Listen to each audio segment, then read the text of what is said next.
Welcome to the Gangcast, aka the Games and Not Games podcast. I'm Janet Garcia, and joining me, as always, is Isaiah Smith. Hello. How's it going? It's going good. We got some fun activities this weekend. We're going to the Intuit Dome. Yeah. Right? Checking out a Clippers game. Getting into it. Yeah. First time going there. Yep. I have no idea what it's going to be like. I imagine chaotic. Trying to find parking. I don't know. I still don't know if we're gonna I think we're gonna just try to find parking nearby. They're gonna charge like $70 or something like that. The charge. But like, you don't want to take the shuttle? I think I would like to. I don't know if it'll be the day to do that. If it was just me and you, I'd be down to try that more often. Or maybe even me, you, and Edwin. I think the fact that there's like 4 people going, trying to finagle the shuttle and everything. It's my dad's birthday. He requested. I said, "What do you want to do for your birthday?" And he's like, "I don't know." And I'm like, "Okay, you have until this day to let me know, or I would just plan something for you." Like a little kid. And he's like, last second, like day of the deadline, I'd like to go to see the Intuit Dome because it's new, or I'll go to the aquarium, or you guys can just pick something for me. And I'm like, okay. I was like, okay, Dad. You know, I asked and you actually answered, which I'm surprised by. And I want to reward his response by fulfilling his request.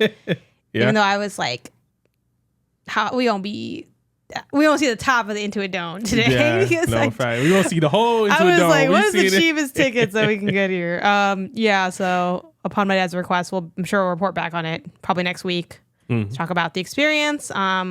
I already have thoughts because they're very app centered. So I had to do a bunch of stuff on the app already, and I will have to do more on the app. But I figured you weren't going to take the shuttle. I knew that we weren't going to take, because I'm like, I mean, I'm not opposed to taking the shuttle. This is you and Edwin's project. I did the other part. Sure. Y'all. Sure. My brain is off. Sure. And I'm walking with y'all. My concern is that the shuttle is adding more variables. It does add another to something variable, we're trying for the first time. Sure. So that's my only concern. I'll talk to Edwin about it. You can spot hero a spot for not $70. So it has to be for less than $70. Yeah. So I'll look into it after the show, after we finish recording. Still got time before we need to leave. So I'm cool with the spot hero because then I have less I have to do. I have even less I have to do. So luxurious for me. So there you go. And you started Mario and Luigi Brothership last night. Also, yeah, we both played it a little bit. Yeah. I think I'm gonna play more. I don't get the sense. I played more than you already, so no, sure. I think I'm gonna continue to play more. I think so too. Obviously, I'm kind of still at the end of Metaphor, having still really a lot of fun with that. Just beat some towers for those who know, and then I think after that, I can see Mario and Luigi. Well, no, I actually want to go back and I want to play this 1,000 Times Resist / Lorelei and the Laser Eye.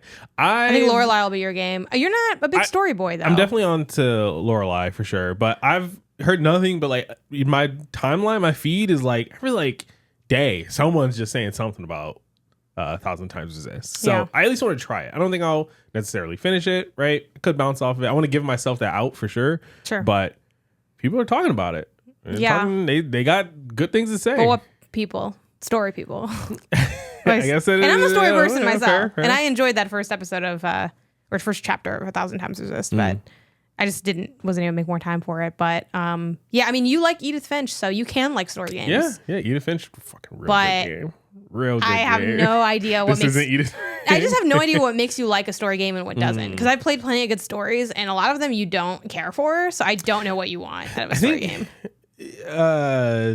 I think having a story that itself is unique, like the story that is being told is unique, and it's not unique because you're telling me it's unique. It's unique because I haven't seen a story like it before, is what I really like. So like the Edith Finch, for example, I never played a game where like every 15 minutes you're a whole different, you're a different family member and learning about how they died, and it's these like cool mini games or sometimes just like kind of like passive beats where you're a cat jumping through trees, or you're a fish swimming in the ocean. See, I would never think that you'd like that. I would think that you'd be like, this is like artsy bullshit.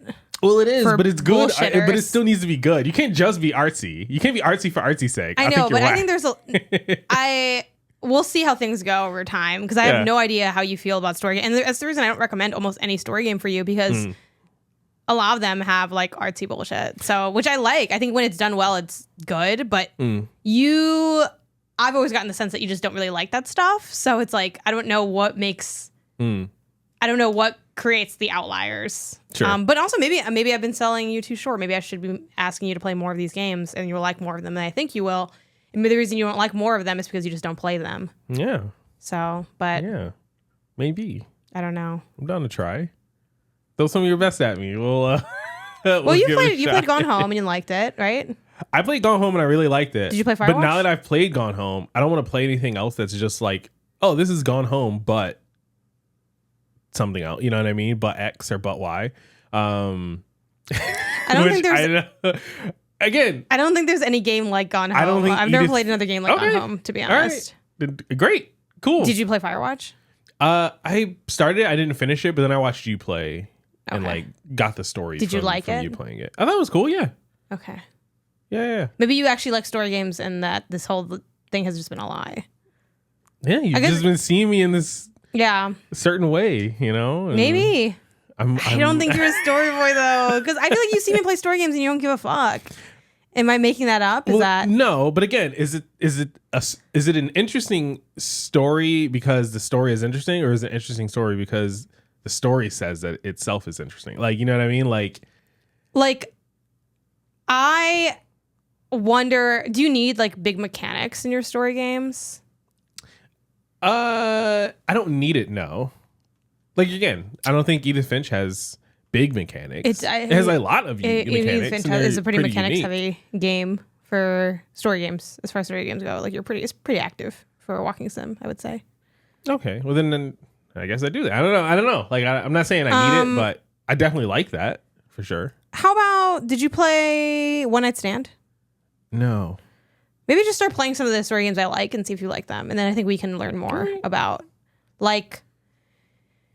Yeah, play One Night Stand, play Far From Noise, play Yevoma, and see like what if anything bothers you from those games. Because I always was under the perception that like Isaiah's not gonna like a game like Far From Noise because you don't do anything in the game. You just make dialogue choices, and I feel like you need more than that. Well, I will say that inherently isn't super enticing. You're not a dialogue choice story person. Maybe is the thing. Maybe. Unless there's like, again, but have you even really if played the story is John Blaze, then it's like cool. It could be like reading a book that. Yeah, that's the thing. Like a good fine. I think I don't know what to start with. I know some people play Night in the Woods. Don't play Night in the Woods. Like, don't worry about Night in the Woods. That is on my list of things I want to play though. I don't think you're gonna like it. What's the other one? Which I think is also that I don't like it. Which is Oxenfree. Oxenfree I really like. I want to play that. I love Oxenfree. I feel like now, I think what I need to do is throw out my perceptions of you out of the window for this and just start from scratch. I agree. Yeah. I want to be a new block of marble. You want to be... You know what I mean? I want you to see me in a new light. You want to be all artsy? Yeah. I feel like in my defense, you have been self-proclaimed fuck the artsy bullshit a little bit. I feel like you have kind of... Yeah. You have that aura about you. Well, I still feel that way. I still don't want to play something that's artsy just for the sake of being artsy. Like where the entertainment itself is that it's artsy. Mm-hmm. I want to still get a compelling, interesting, grippy story out of it. I think the stories that I have played that I like are that, but I don't know if that. All right. Yeah, we'll start with I think do One Night Stand because it's really short and it has a bunch of different endings that you can play if you end up getting into it. Mm-hmm. Yeah, because how long to beat on One Night Stand? Let me see what it is. It's really short, I think. Yeah, you can beat it in 36 minutes. Okay. So now I don't think, no offense to One Night Stand, I don't think that's like the pinnacle of story games, but I think it's a good it's a good game, maybe even a great game that has what I feel like makes for cool decision games where it's like the choices are interesting. You're really like put in the perspective of the character It's like a fun, kind of awkward, relatable situation. Well, maybe not relatable, but it depends on, depending on your background, maybe it's relatable, right? But the idea of like this kind of awkward, oh, I got drunk last night and like, who's this guy again? Like, who's that? You know, so it's like a fun kind of look at that and their relationship. I think it's solid. If you don't like it, I'm not gonna be like, wow, this means you don't like decision games, but it's short. I think it's good. I'd be curious what you think of it. All right. Yeah. Maybe I'll try it. Maybe start with that. I wonder how long is Far From Noise. Far From Noise I really like, and I like that better than One Night Stand, I would say. But it's been a long time since I beat it. 1.5 hours. So yeah, I would do One Night Stand and Far From Noise. Okay. And see where that lands.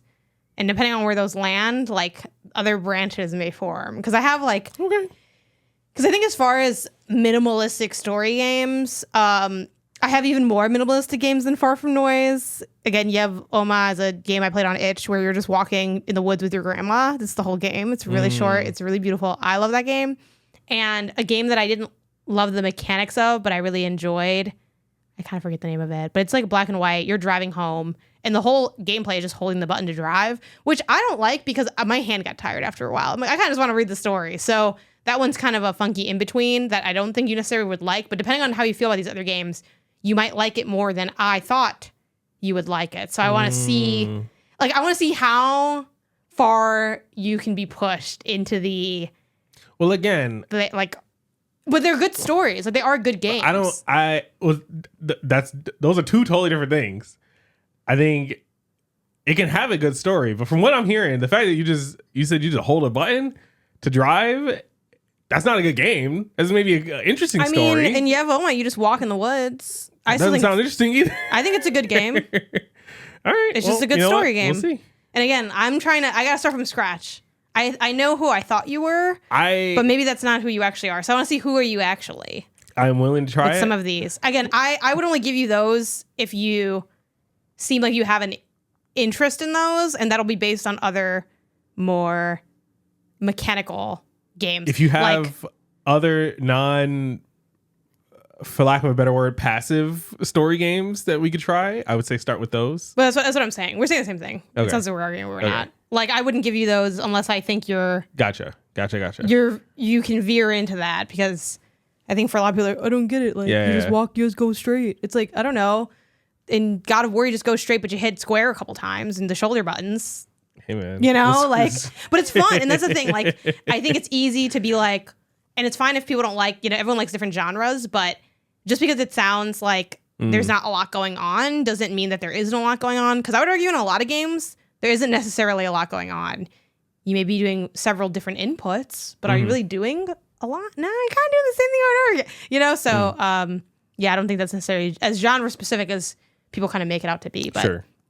Yeah, we'll swing back on, maybe we can do like a narrative episode, kind of looking into like what is your journey? Who are you? Because I guess I didn't know. You're never done knowing somebody. But that brings us into the game section. Speaking of games, going into let's talk games. What we have going on this week. We did a preview for a game called Crimson Desert. We did. It was really cool. Yeah, this is, I want to get like a good synopsis. They showed this off at Gamescom, I believe. Like they had a playable demo there. The demo we played is the same one that they showed at Gamescom. This is an upcoming action adventure game. It's developed and published by Pearl Abyss. It's, I guess like online it says it's like maybe a 2025, but I don't know how set that is kind of vibe. Date. Yeah, or even like a window kind of thing. But and it's from the same team that made, what's the other one? Black Desert. Black Desert. Which is an MMO, right? Yeah, and this one's just like action, adventure, open world. And I honestly really only heard about this game because like PR was like, do you want to play this game? Let me know if yes or no. And I like looked it up and I'm like, okay, not really my genre, but not my genre. Because again, it's open world action. I think the world looked really pretty. Like I think the game looks really good. Fidelity wise, it was pretty eye catching. And then kind of glancing at the combat, it did look hard, but it didn't look insanely hard. It kind of like at a quick glance, I thought of like Ghost of Tsushima, what is it, Assassin's Creed, like that kind of thing. So I was like, you know what? And then honestly, the thing that really pushed me over the edge for it was like PR had mentioned like the, you know, a couple things I'm associated with, like Min-Max, but they also mentioned our show. I was like, oh, do you want to talk about it on like kind of one of your shows? And I was like, oh, Min-Max, I don't know, because it's like, it's kind of dependent on like, am I really into the game? Maybe have other people played it? Like we have other factors that go into what we cover just generally, but I'm like, oh, my thing is just my thing. So we could just, so I'm like, oh, I'll do it if I asked you if you were interested and you were interested. And then I kind of emailed back and I was like, okay, if like we can do it for the Gangcast and Isaiah can come, then I'll play it. Cause I wasn't really heavily sold on it. I'm like, you know what? Like, I don't really know what I think. So then that's kind of why, you know, I brought you into it. So before we get into, I think, our thoughts on the game, I'm curious as to how you felt with this being like, in a technical way, your first preview, really, like your first non-con preview. Cause you've been on appointments with me for PAX. So what were you expecting? What was it like? Oh man. It was really cool. Still feels cool. Still like that vibe of like they take you into a room. It's very similar to a setup at a convention, except like, you know, not on a show floor. So like, you know, they you know, you come in, you know, sign in, you badge in, do whatever, right? Get your little visitor pass or whatever they have you. And then they kind of like walk you over. Maybe you get like a tour of the studio office kind of thing, or like the area that they're in.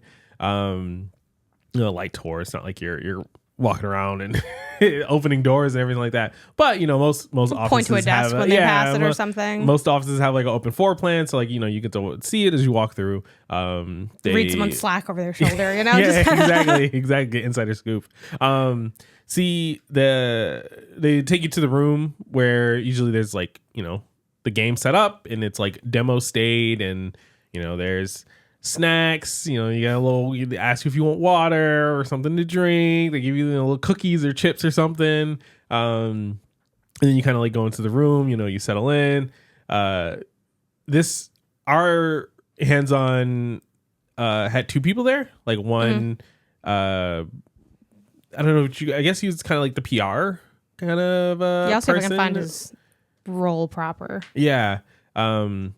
Essentially, you know, one person sort of acted as like, you know, the sort of like communicator of like what was going on, you know, telling us about the game, you know, when its history, the things that we're going to see in the demo, things like that. And then the other person was a little bit more like maybe just like secondary, still, you know, helped like set up the demo, you know, like went over to the computer and like launched it and things like that.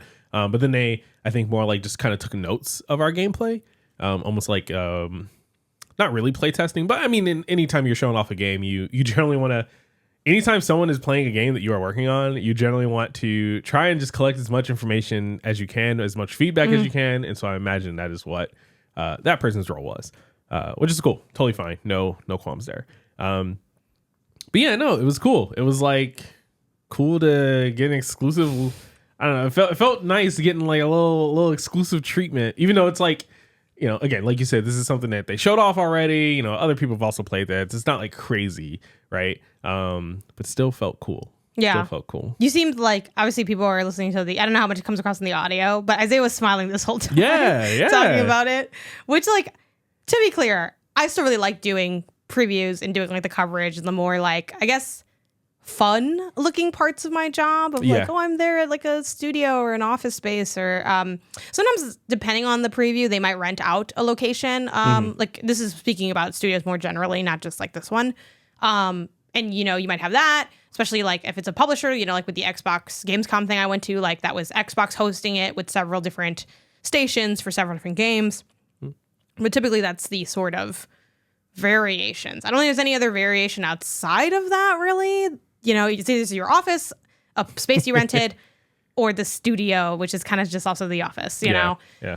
I think that's basically, you know, how it was set up. It definitely was more of a, because it was just us, because there's other preview settings where you have like several people at a time slot. You know, like when I previewed Yakuza, the pirate one.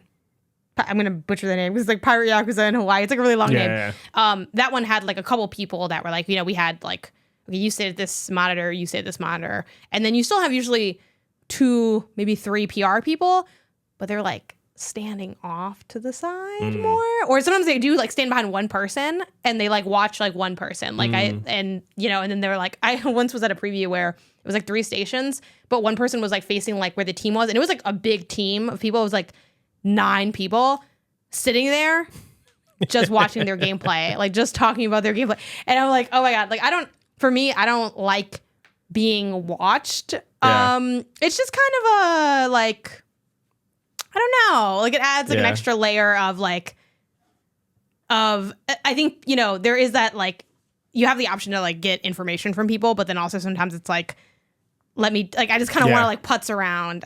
It's funny. I talked to someone who once did like a preview where everyone plays their previews differently. Like, and I have friends that will be more, crazy with their where they're like, oh, let me go off in the corner of the game and kind of see like what the vibes are. And they'd be like, actually, you have to go here. And it's like, I know how to play it. I just want to like mess around a little bit. So, that's always it's always like a little bit different depending on how hands-on the PR person wants to be with like the event. I think I've like read like articles where, it was maybe like when an old Call of Duty came out and it's like, oh, Activision held like a thing where they had Activision people come out like crazy, yeah. And like I think they only had like a timed like session with the game, like each kind of like journalist, and like one journalist who's like, my goal was just look at the grass and like look at the rocks and see what's the anti-aliasing like I didn't play much of the game. I was like, my role in the demo was like doing the visual fidelity, and then someone else's role is like they'll kind of break it out like that. So that's like so fun when you can have like multiple people do that and have someone be like, okay, you're gonna beeline like what the demo is, and then someone else is gonna like do only like side objectives, and then it was fun doing this demo with you because we had to just kind of like trade off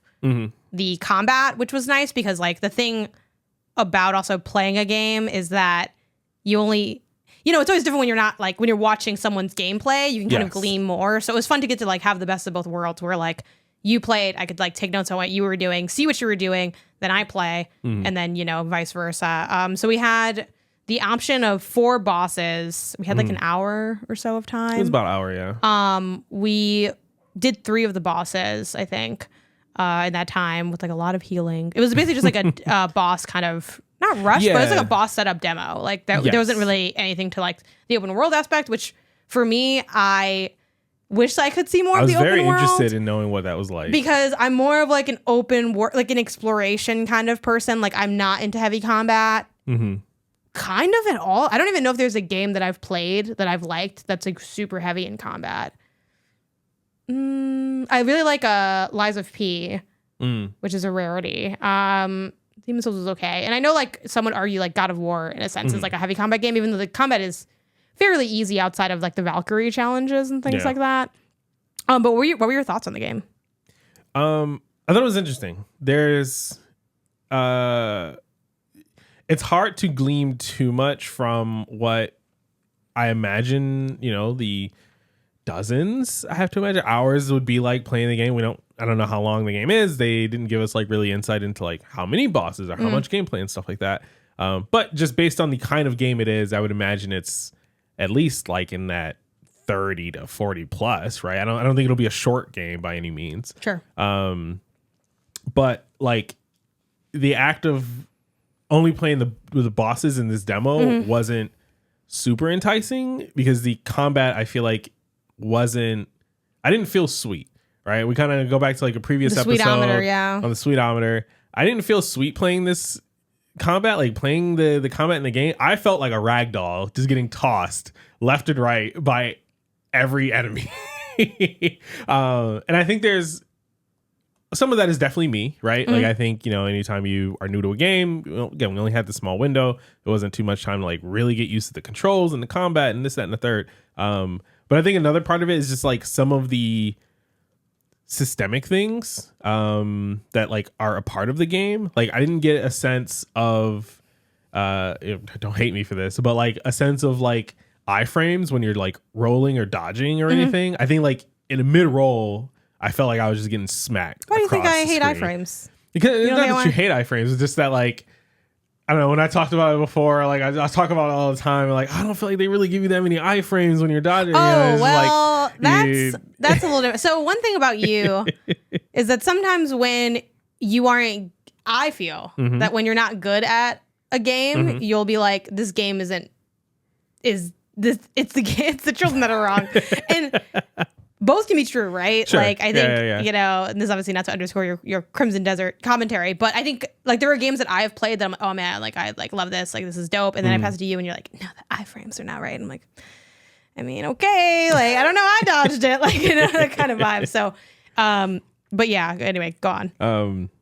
Yeah, so I'm not sure what... And the person we were with says that, like, oh, the combat, like, incentivizes being aggressive. Like, you generally want to play this game more aggressive. You're in your enemy's face. You're attacking. You're dodging only really when you, like, need to. And then you're just back on the offensive kind of thing. And that's not generally how I like to play my games. Nor do I think that's really how a lot of open world action games lend themselves. Like, I feel like when I think of open world game, I think of The Witcher, Assassin's Creed, even something like Lives of P. I feel like it's a very, like, I'm going to watch the enemy. I'm going to learn the patterns. I'm going to know when's my time to attack.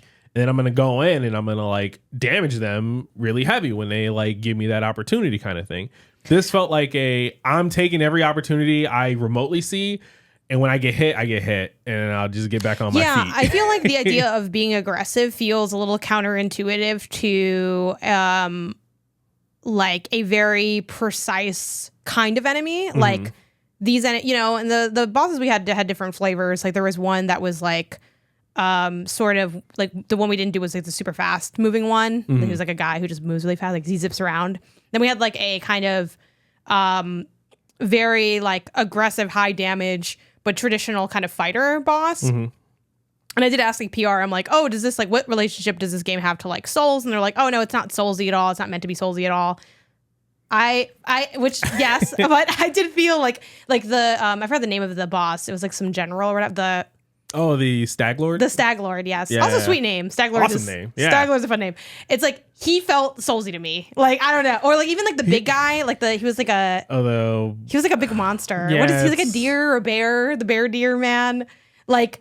The white spirit of the forest or something like that? Something like that, yeah. Like, it did feel that way for me. But it didn't feel... Like, I think the idea of just, like, having to go in and, like, be aggressive and do stuff, it feels like a bit like the antithesis to how the boss moves. Because I feel like when I think about a game where you can go in and be aggressive, I do think of a game like God of War. But God of War, again, it's easy. You can just go in, use kind of spam stuff. There is, I think, if anything, the DLC really did lend itself to highlighting how verbose and strategic you can get with the combat in God of War, but you don't need to get that with the combat of God of War. And I feel like in this game, you do need to, like, be more thoughtful than I think what the comment of, like, going in and being aggressive implies to me. I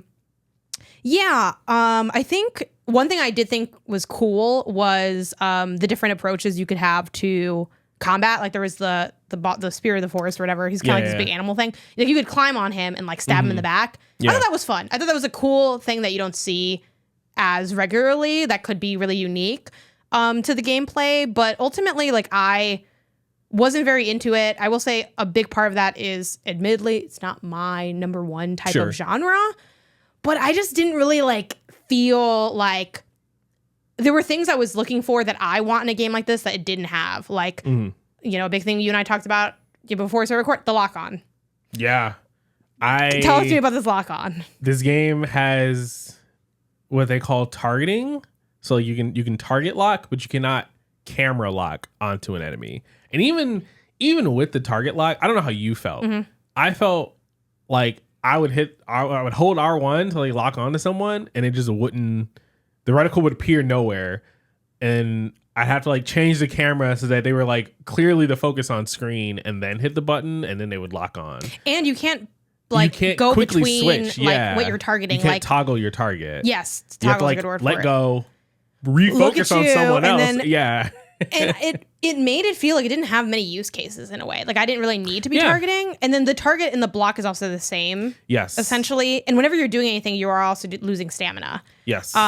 which I think the focus on stamina is, and again, I'm not necessarily disagreeing with the it's not Souls, because it's not. It definitely isn't Souls. But the reason I think of it, because it has a lot of, not that it's the only game that has stamina, but it has a lot of like the emphasis is on stamina, and everything you do takes stamina, attacking, blocking, everything. Yeah, I thought the parry window, I'm not a good parrier, but I would like, I think, a clearer. I think with enough practice, I could get used to the parry window they have. It wasn't too bad, though. I was parrying a bit, and I'm not good at these games. I think it's more the telegraphing of, like, the enemy attacks. You know what it is? You know what it is? And I just landed on this. I think the interruptions were a one-way door in this game. And I think that is maybe one of the bigger things. Like, you can be in the middle of a move and get hit and just get knocked around the map. Nothing you did to the enemy would stagger them unless you did a specific, like, you have this like power punch kind of thing, or like you can like blind them with your sword. Like, there's, and that we've seen, two things that could stagger an enemy. No hit, no heavy hit, no nothing. I feel like none of that really staggered or did anything to interrupt them. You know what? But you were always getting interrupted. That is the thing that I think, and you know, maybe it's just our personal styles for fighting, but that's the thing that I feel like now that you mention it, that's what's missing to me. Yeah. Like, there isn't a stagger. There's not like a breaking their like stance. There's not anything that I think to work towards other than depleting their health, which I think is like a really, for something that's combat focused, I think that is a big missing key. That like, I'm so glad you brought that up, because sometimes when it comes to like playing a game, especially when you're just doing it like early one shot quick preview, you're like, what about this like maybe doesn't work for me or whatever? What isn't right? There. What doesn't feel like as normal? Yes. There isn't that, at least in what we played or what we did or what was explained to us. Like there's, I think that is like a huge missing component. So that and the target like camera lock could go a long way. Because it's like, the not having the lock was like kind of crazy to me. So it did feel, I think, you know, as much as this is going to sound like kind of highly negative, which like, I mean, this is genuinely my feeling about it. It felt a little, and again, granted, I'm not good at these games, but it felt a little like sloppy in a sense, like a little messy. Sure. And that's not to necessarily, you know, diminish the things I think are working well for the game. Again, I think it has really good visuals. I like that the bosses seem to have different styles. Like another one we fought was the crab, the stone crab. Yeah. I think that was cool. It's like the way that boss is structured. They're taking a lot of inspiration from Shadow of the Colossus with things like the other boss that you could climb and stab in the back. And they have like this big kind of stone creature that the whole point of the boss is that you're just like creating these weak spots and stabbing it on the back essentially. And then once it's like fully vulnerable, you can like go up and like break this big like kind of pottery thing that's at the top of its head. I think stuff like that is fun. I think other things that were cool was they mentioned, and they didn't really give us big details on how this works, but they mentioned that like when you beat bosses or do certain things in the open world, you like gain knowledge. Yeah. That will like kind of glean more information about the world. And again, a lot of these things are still being tooled too, so I don't want to be too negative or congratulatory on any aspect of it. But I think another thing I did like that I thought had potential was and I forget the name of that move, that like green I don't know if you can find that or remember it. Force Pomp. Yes. It's like a special move that you can get and that like meter fills up over time. Like you can do it where it like launches you into the air, and then you can do like the slow-mo arrow stuff. And I love doing slow-mo arrow stuff in games. Slow-mo feels so good. It's fun in Zelda. It's fun in Horizon. It's just fun to do. And I also like that for healing, which is just like eating your food, it's like an instant heal. Yes. It's not like drink a chalice or something, which I think also speaks to the fact that it is an action game, right? Yes. Where it's, you know, back to that like when I brought this whole thing, it's not that because it is moving like in a quicker speed. This game reminded me a lot about the time I had spent with Wild Hearts, which was like a Monster Hunter like that came out in 2023.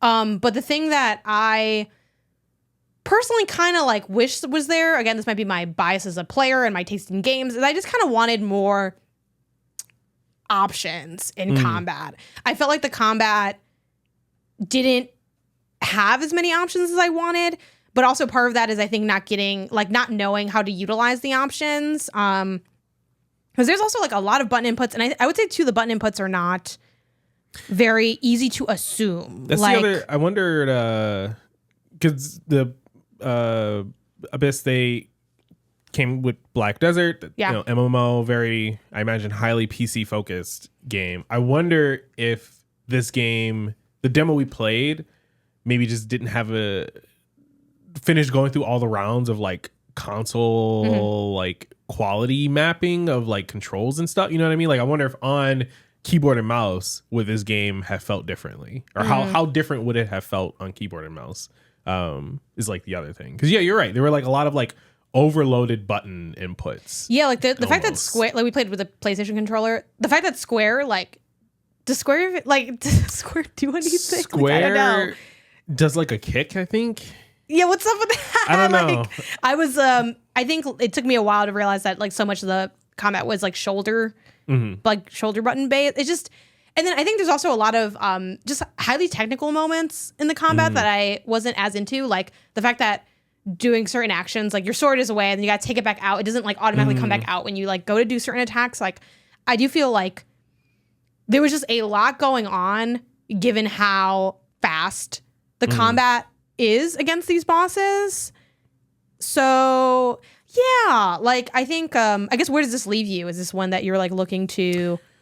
It wasn't on your radar before, and now it is. It wasn't on your radar, and now it's still off. You want to like hear what? Like what's? I would say it is on my radar because, like you said, I think a lot of what we said so far maybe sounds a little more negative than I personally maybe feel. Sure. I do think a lot of this game looks and sounds and feels cool. Like the world seems like really vast, really big. There's like different biomes you'll eventually go to. You have this cool like glide, like I think they call it like the crow's. Yeah, like a bunch of feathers like come out of you. Like it looks cool. You're like gliding around. The enemies look cool. The characters, it's like they didn't even introduce the character. They just kind of like had him in the beginning of a cutscene for one of the bosses, Diedrich. So he sounds like he'd be a great companion character who like you maybe do some missions with. He's like a jester almost kind of thing. And it like I don't know, like there's something here that I'm interested in still. I don't know if it's that it like reminds me of like an Assassin's Creed, and I like the Assassin's Creed games. I think of the Assassin's Creeds I played, it honestly reminds me the most of like Odyssey. Yeah. And that's a high bar to pass for sure. But if that's like kind of the direction that they're going in, I'm definitely gonna like keep an eye on this game. No idea again when it comes out or anything like that, but I'm interested. Not writing it off for sure yet. But I'm curious to see what does the evolution of this game look like as it gets, more and more refined, further in development, closer to release kind of thing. Yeah, I'm a little bit more on the negative side of it. Part of that is also just, again, it's not my number one genre.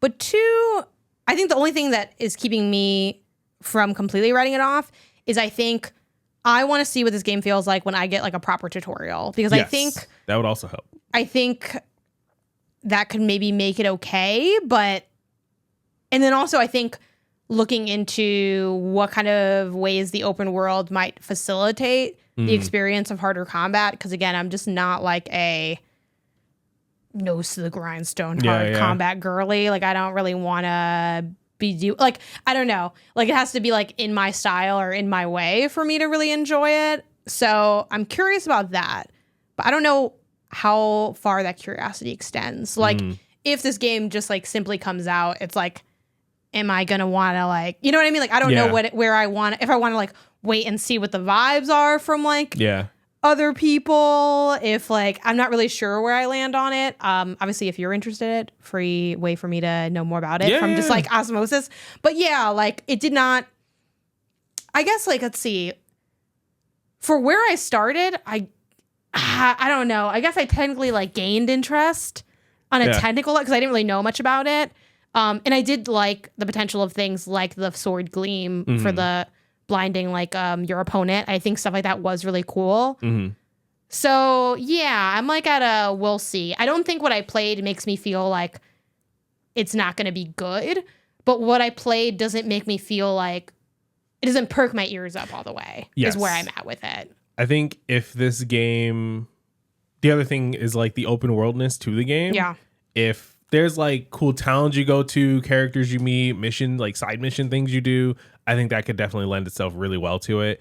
If the game is really more like an open world, but you're just going from boss to boss with like little in between, then I'm definitely like, all right, I don't think this is just for me then. You know what I mean? Yeah. So I don't know. I thought it is a little too early. Kind of unrelated, but I thought it was funny that for the food, like the food seems very elaborate. Like one of the foods we had was scallion pancakes. I like wrote that in my notes. Was it really? Yeah, I wrote LOL scallion pancakes. That's so good. Let me glance to see if there's anything else that I want to mention about this. Yeah, I think that basically covers all of this stuff. I did think it was cool too. Like when you one of the bosses we defeated, you got like his armor and like weapon. Again, not invented by this game, but I did thought that was kind of cool. I feel like more games should let you like have stuff like that. Yeah. All the bosses had multiple phases, except for the stone one, I guess technically. And even that, it still had two kind of things to do, but also they said that was like the longest one, whereas I feel like that was like I don't maybe it's because we're bad at combat.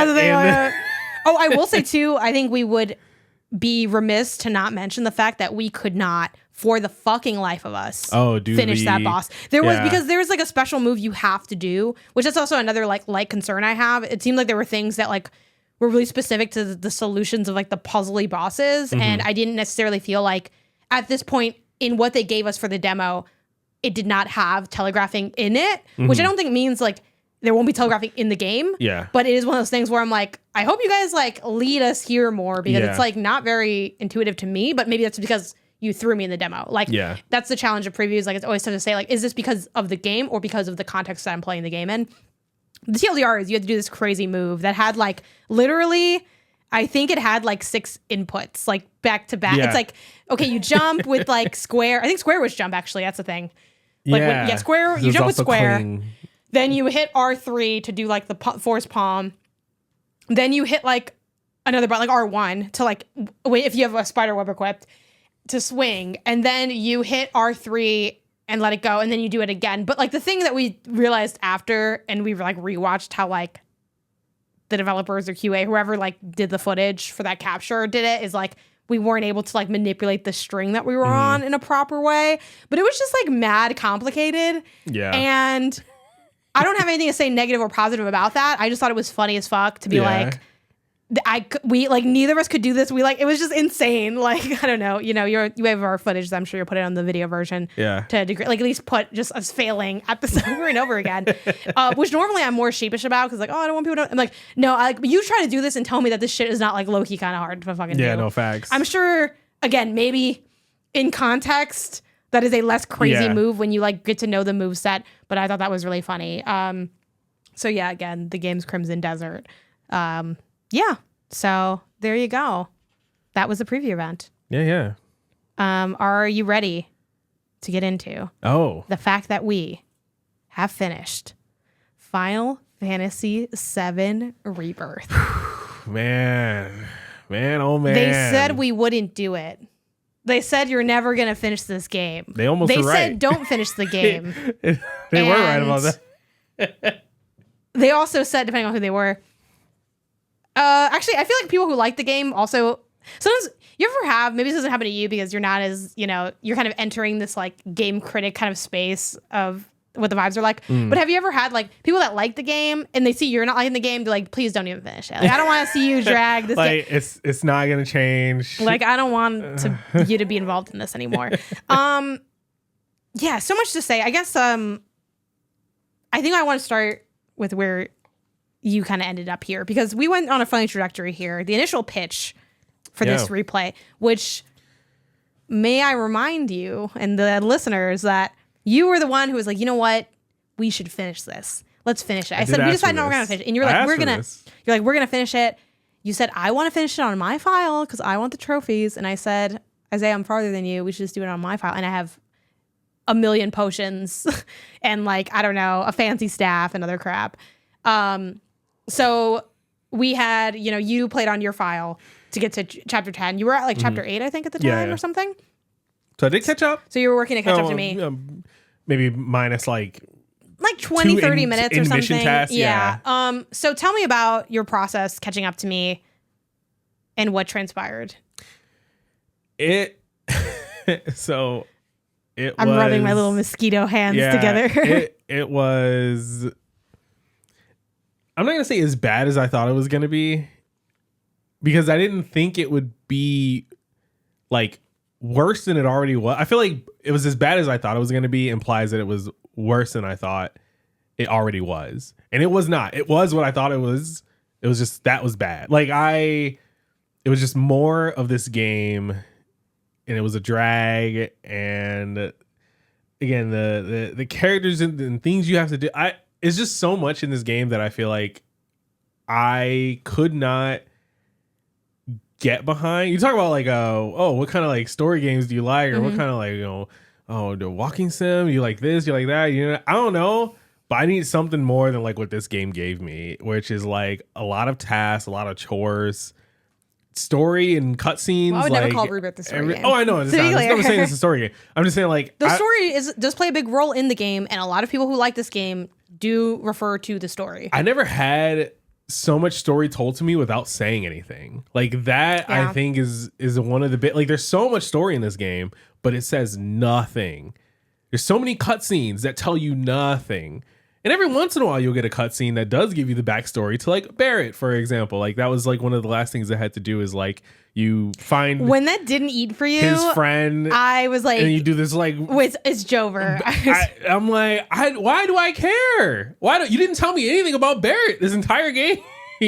Why do I care now about his backstory? For me, as someone that did like that backstory and the information, I think what worked for me is I just liked seeing the drama. It's not that I like love Barrett and I'm like invested in Barrett. It's that I thought it was interesting seeing someone kind of deal with the reckoning of trying to do the right thing, failing, and just kind of having to deal with it. And I think that was of interest to me, and I liked getting to know more about like him and his daughter, because he's always like, again, I don't have a kid. Yeah, like, and I get like, oh, when you have a kid, you'll know the unconditional love. I get, okay, sure, but like, he is such like a girl dad.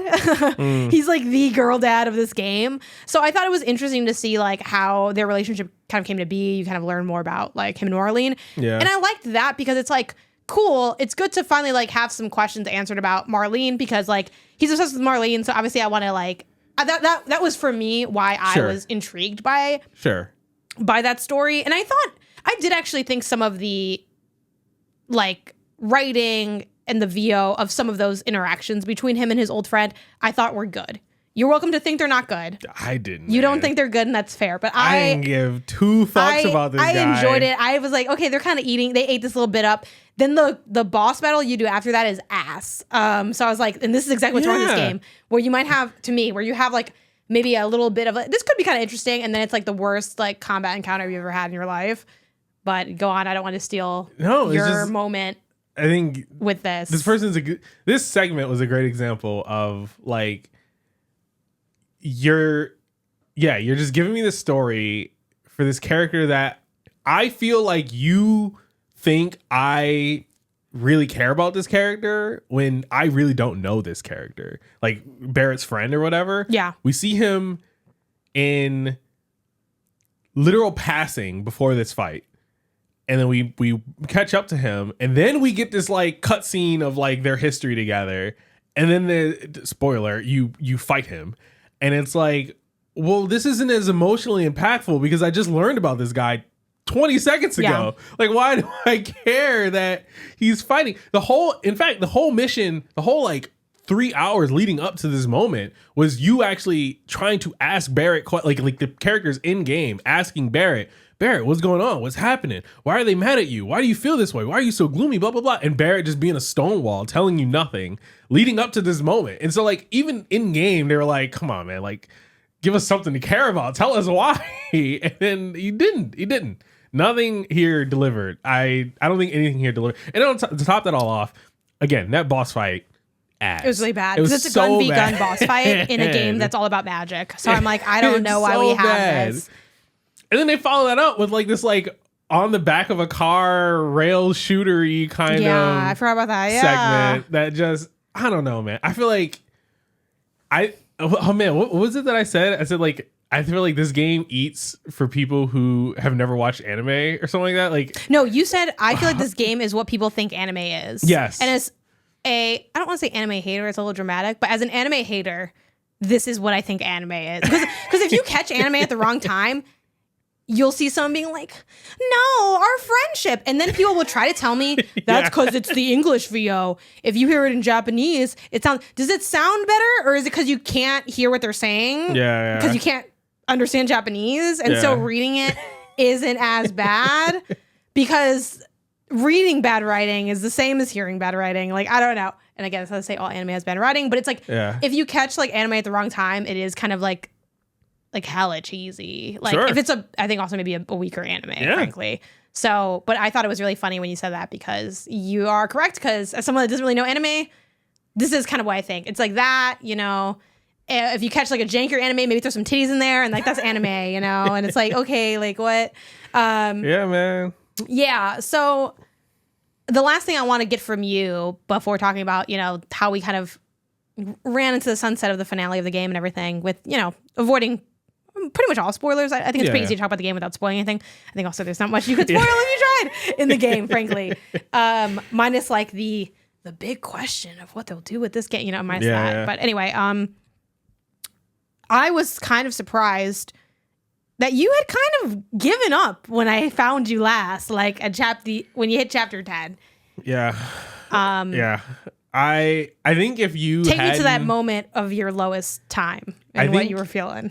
If I hadn't known ahead how many chapters in total there were, and we had done this plan of like, oh, just catch up to where I am and then we'll just finish it together. Cool. Mm-hmm. I think that would have been better. I think knowing that I still had 4 more chapters of this, when at the beginning of this whole thing, I was at 8. So like half of what I like in my head, it was like, all right, so far I played 8 chapters. I'm going to catch up. That's another 2 chapters. And then half of the original game that I did still ahead of, like after that, I just can't do it. I can't do it. I can't do it. I didn't care about the world. I didn't care about the characters enough to like want to continue to do that. But at the same time, I did set you up to do this. You were ready to just not play this game. And I was like, I brought you back in. So I'm like, you know what? No, we'll go together. I'm still here. I'll be here. I'll watch. I'll take over. I took over some of the Aerith parts. Like you did like do some stuff. You came like puzzle mechanic-y kind of You were things. like, I'm done. And I'm like, well, you know, Isaiah, you're the one that wanted. You're like, I know.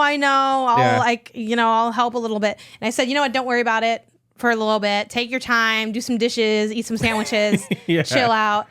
And I went to go play on my file, and then which I am kind of hyped that you did give me my file back. You're like, you know what? We can go on your file. And I said, are you sure? And you said, I don't want these trophies. You said, I don't even want the trophies I have, which is so funny. You're so funny for that. Trophies, I would delete them from this game.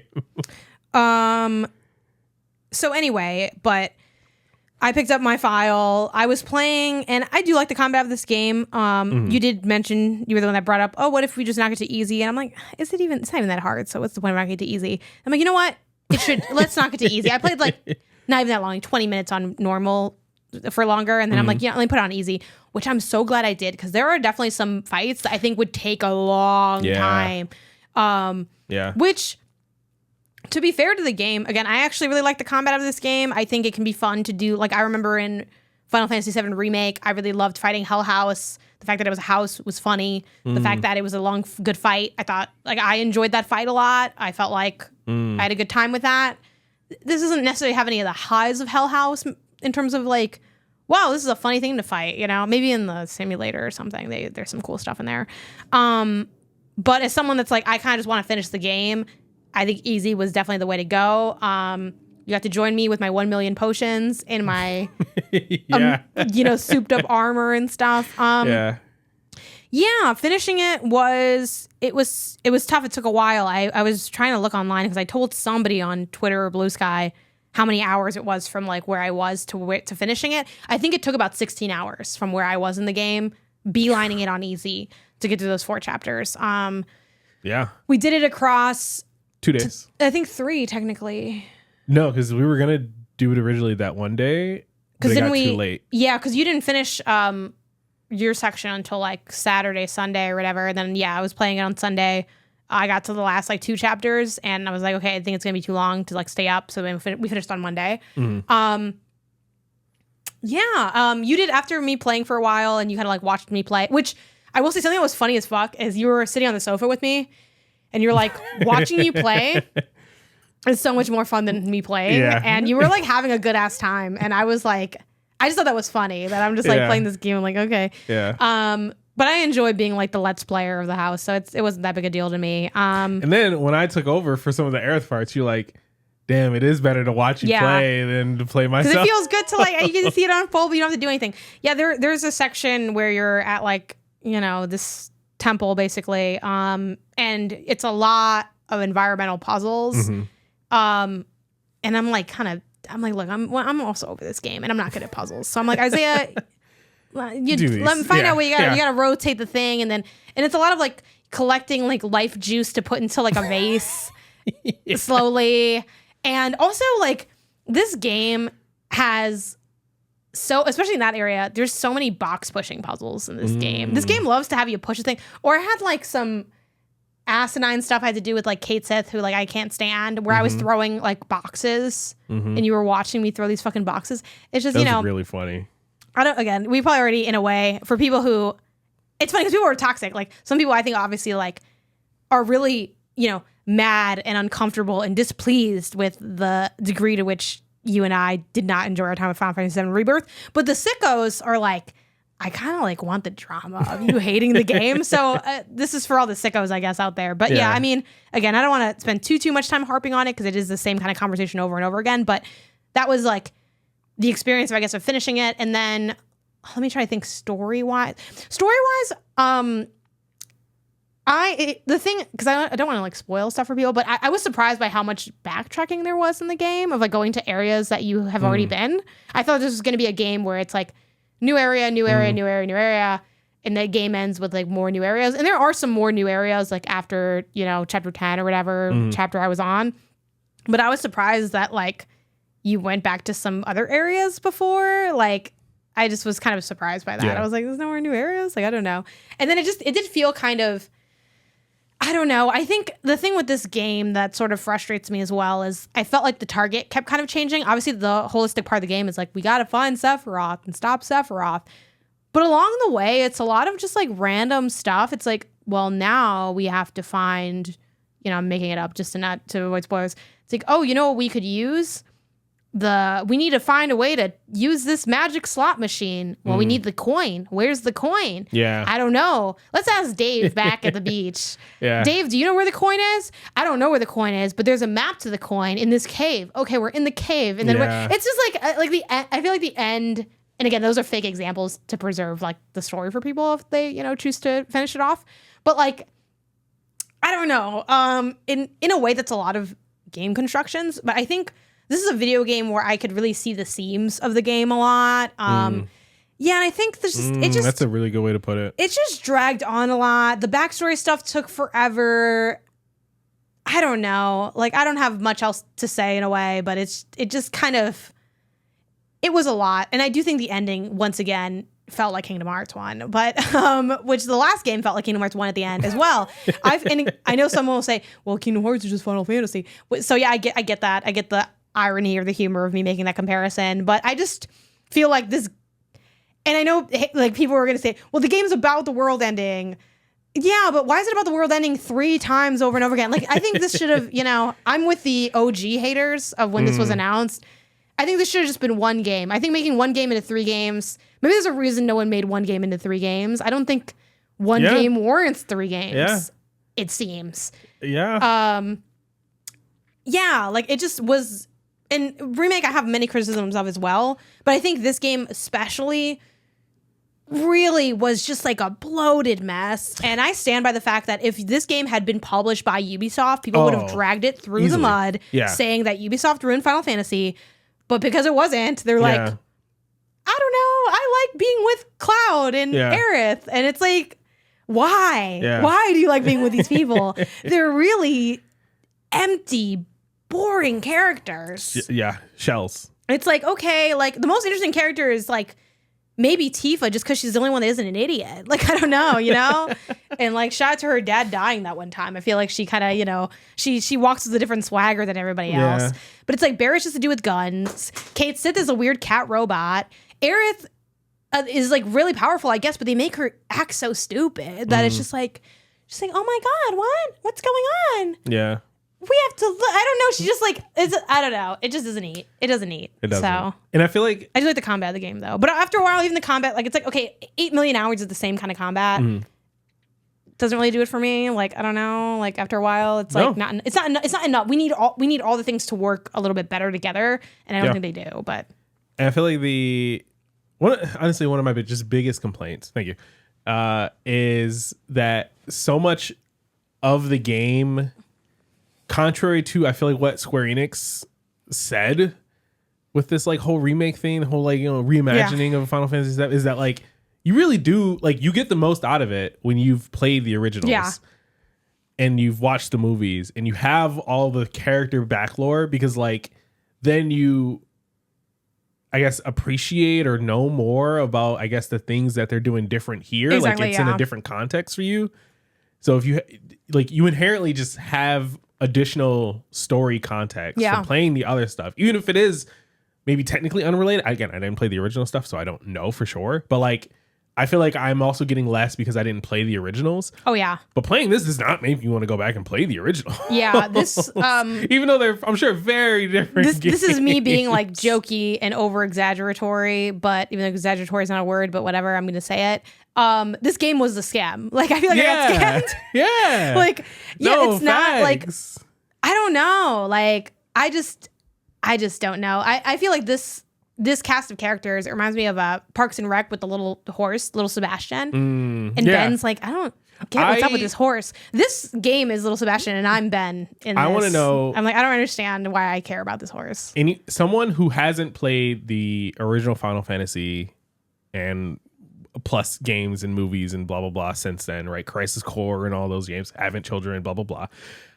Did you play the remake and Rebirth and like love it, or is this only the people who have the nostalgia of the other games and movies and stuff? There's always going to be some people that are like, I like it. So I have heard a few people say like, oh, I'm new to it and I like it. But like, do you stand the game without the original history? I think there are some people that really like it, but I'm very confused on why. Because like that's just my truth. Like I get that like some people really like it, but like. Yeah, I just don't. I don't know. I just don't really see. I don't really see it. Like I don't see what's like exciting or interesting about these characters. And I think the overall plot, it does a lot of what. It does the thing that I hate in games that have like narrative focuses or try to have a narrative focus, where like I love ooh, it's a dream, it's a hallucination, we don't know. Ooh, like I like that generally. I know some people get sick of it, but I'm still really a fan of that convention. But I don't like it when it kind of almost explains away stuff. And it's like, I don't know. Like I think this game has a lot of like weird, trippy stuff that doesn't really go anywhere. And it's not as impactful because it's like, I don't know, like am I dead here? Am I not dead here? Am I floating in space? Do I have a headache? Where am I? Am I concussed? And then what you're like doing, it's just like, this doesn't hit. Like I feel like the weight of certain things just does not hit, because there's not like, it's like they're having you bench press something with no weight on it. And it's like, well, I kind of just move it. And they're like, wasn't that moving? It's like, not really. Like I kind of was just like, okay, like, I don't know. But, are you glad you finished it? That's such a weighted question. I guess yeah. But are you playing the next one? No. I think no matter what, like what if I said like Isaiah this eats, like would you play it? If it would have to be, if it was like my game of the year, would you play it? So different from the other two. Because again, remake, I wasn't. The fact that you weren't into it at all, I think you should never have came to something remake, because I liked the combat in remake, and the fact that you don't like the combat is like crazy to me. I don't really like the combat. Yeah, I feel like it's boring. It's just like, you do the same thing. Again, it has the same like Crimson Desert problem of like I need to be active enough to be able to do the same 3 moves in rotation, because that's what the game teaches me. It's like, all right, you get a bar, you do the limit when it fills up, you do the summon when it fills up. I'm just waiting around to watch these pretty cutscenes in gameplay. And it's like, well, really good. It looks good. The game looks and it's fantastic. fun to like. I have no problem. I get a kick out of it. Nothing negative to say about the looks of this game.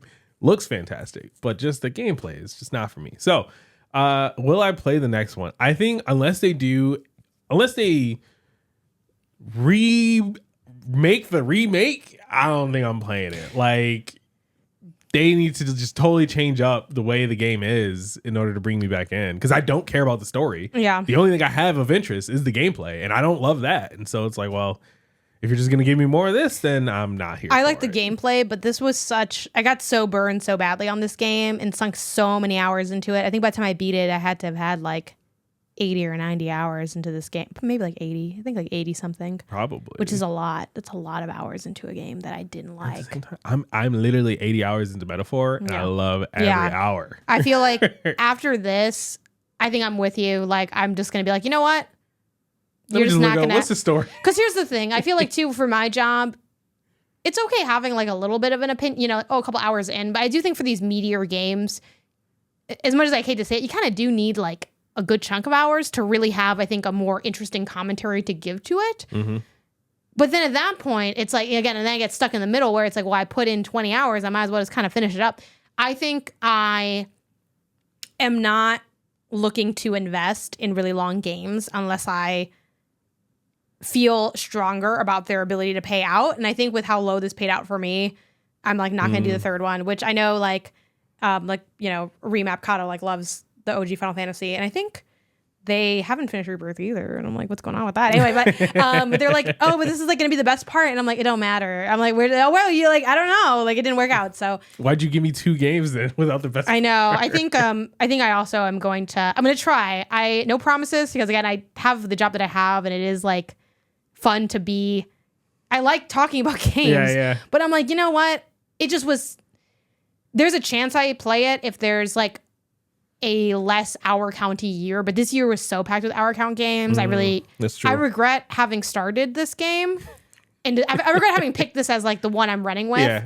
Gotta tell you what, Yakuza probably would have been a way better time. I think would have been a way better time to me, and I already know that Metaphor is hitting a lot more for me. But with where we did end up, I am glad we finished it, because now I know I got to see like a little bit more of it and finish it off, and I don't regret having beaten it. I regret like the choices I made way before that maybe like locked me into it in a way. But yeah, we did it, and no one can take that from us. So let us know in the comments and on social what game you need to hate finish. Maybe it's not. Maybe you loved Rebirth, but maybe you hate Metaphor and you're trying to finish that. I don't know. Maybe there are longer games you could hate to finish. Again, there are elements of Metaphor that I can totally see not clicking with people. Right, the whole. The life sim stuff I could see someone not liking. Life sim system. People might think the combat's boring. Sure, I can totally understand all of that. No qualms. But I don't know. Let us know. I love Metaphor. Yeah. What's on your hate finish list? Because this was definitely on ours. Yeah.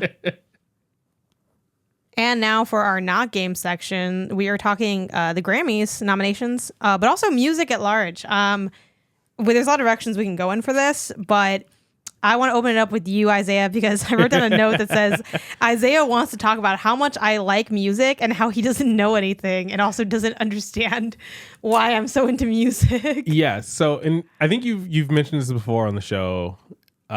You always are listening to music. Yeah. Like to a scary degree. Like you ain't. It's never just silent. I wish I was listening to music right now. Like, and the thing is, you'll put music on while doing stuff, and it's not like you are like, for example, say you're working in the kitchen, right? Yeah. It's not crazy to be working and you got music on in the background, right? But I'll come into the kitchen and I'll start talking to you, and you don't pause the music. You are writing and listening and talking to me at the same time. Like all of these things are going on simultaneously. The music is just there. It's there because it just needs to be filled. Like the air just needs to have something there. It's not you're listening to the music. You always you like hearing music is maybe what it is. I also like listening, but I don't listen as much as I hear. I hear way more than I listen. Yes. You love hearing music for sure. Yeah. You like listening too, but you love hearing music. And that's just so wild to me. Like, and also just like your habits for like what you listen to and everything. Like, you bounce around and you listen to artists at a time. I don't know if it's your playlist. Like, I'm curious what your Apple Music is like set up like now. Like, for me, I feel like I'll have like 3, maybe 4 things that are just kind of like in rotation at a time. And those are usually albums. I'm usually an albums person. Like, I go into Apple Music, I choose an album, I'll put it on. I know we talked about this before, but I perceive you still more as a stations boy because you love like that pop hits. Every once in a while. You like make your own Walgreens. Or like there's the Isaiah station that Apple makes for you. Yeah. I'll throw that on sometimes too. Right. I am either pre-made Apple Music stations or like, other station like playlists that they kind of like give you, or just albums. Okay. I feel like you are something else in between. You're like any and everywhere. I don't know what you're doing. So first tell me about it. Like what am I missing? Like what's going on here? I don't even know where to start. I guess I'll start with my Apple Music. So as I mentioned on the show before, I switched over to Apple Music, which mostly has been painless. The biggest thing I don't like about Apple Music versus Spotify is I think Apple Music is bad at me typing in lyrics to the search bar and figuring out what I'm talking about. I will type in lyrics word for word, and Apple Music will sometimes be like, I didn't find anything. I'm like, what do you mean you didn't find anything? Look again. Like, what are you talking about? And I think that's probably my number one gripe. Oh, and there's no Discover Weekly equivalent. They have something. What do you argue is their Discover Weekly? It's like new for you. Oh, man. It's not really new for you, though. There's a Discovery Station.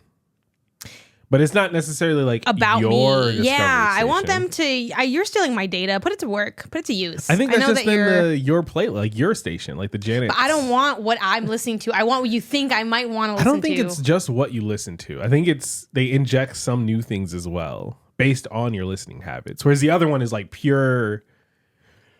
Let's see, new music mix. They call that Discover New Music from Artists We Think You'll Like. Okay, so that's there, and they do that every Friday. See, Spotify does it on Monday. Monday is when I need the new hit. But you go into the weekend with the new music. No. I'm with Tyler on this. People think that people listen to more music on the weekends, but it's passive listening. Monday, your commute to work, you checking your emails. Like you walking from one room to. Hey, it's a real job. Yeah, you know put a 30-second commute song. Hey, yo, I might catch it straight. So, yeah. Okay, so. I stand corrected. They have a new, maybe I'll add. Oh, the Friends mixes is cool. The new music mix. See, actually, I'm not interested that. Like, in theory, I'd be interested in what my friends are listening to. I don't like people stalking my music listening habits. Is the thing. I feel like, I don't know. I haven't really gotten as into like the friend aspect of it, other than like just talking to friends and be like, "What are you listening to?" Listen to that.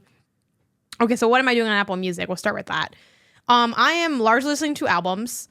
I do make some playlists. I haven't made my biggest playlist that I like to go back to is my freelance playlist that I have copied over manually from Spotify. I know people are like, you can import your whole spot. I don't want to do that. I like starting fresh. Whenever I can. It is so rare, Isaiah, to get a fresh start in this life. Why would I throw away my fresh starts? Changing music platforms is an opportunity for a fresh start. Like none other. Yeah. Especially for you. So I have I really like, and I think they support this on Spotify too, so I'm not trying to say it's Apple Music exclusive, but you can add songs straight from TikTok to a playlist that's auto like. So I have a TikTok songs playlist as well. I did add a few playlists from like the Apple ecosystem. Like I really liked your coding Apple Music focus playlist. I haven't gone those. back to it yet, but I did like it. Like when you had it on the other day, and I was like, "Yo, this is mundane background heat." I was like, "What is this?" I have an oldies playlist that I made with like older music, and I have like a mood booster one that I made for like when I feel like I need a pick me up. I have that. I need to expand it because there's only like 6 songs on it. Sure. I made the J Bangers list because you requested that I make it. I haven't really added to that in a long time. I have like a Banda one. And then I have a playlist of just the Goodfellas soundtrack because they don't have the soundtrack available. Oh, interesting. As an album on Apple Music right now. No one else has made the playlist? No, someone made it, so I just added theirs. Gotcha. So I added that playlist because the coding one, same deal. I added it. But I'm largely on albums, and I've been going I have a few that I purchased. I have a few purchased things from back in the day. Like I bought Lupe Fiasco's single Around My Way, Freedom Ain't Free back in like 2010. Okay. I also bought Fronting by Jay-Z featuring Pharrell. This is before like digital was really a big thing. Back when I also bought like Just Otis from Kanye and Jay-Z back when I listened to Kanye, which I no longer do, but that's in there. I guess I could delete it, but like whatever.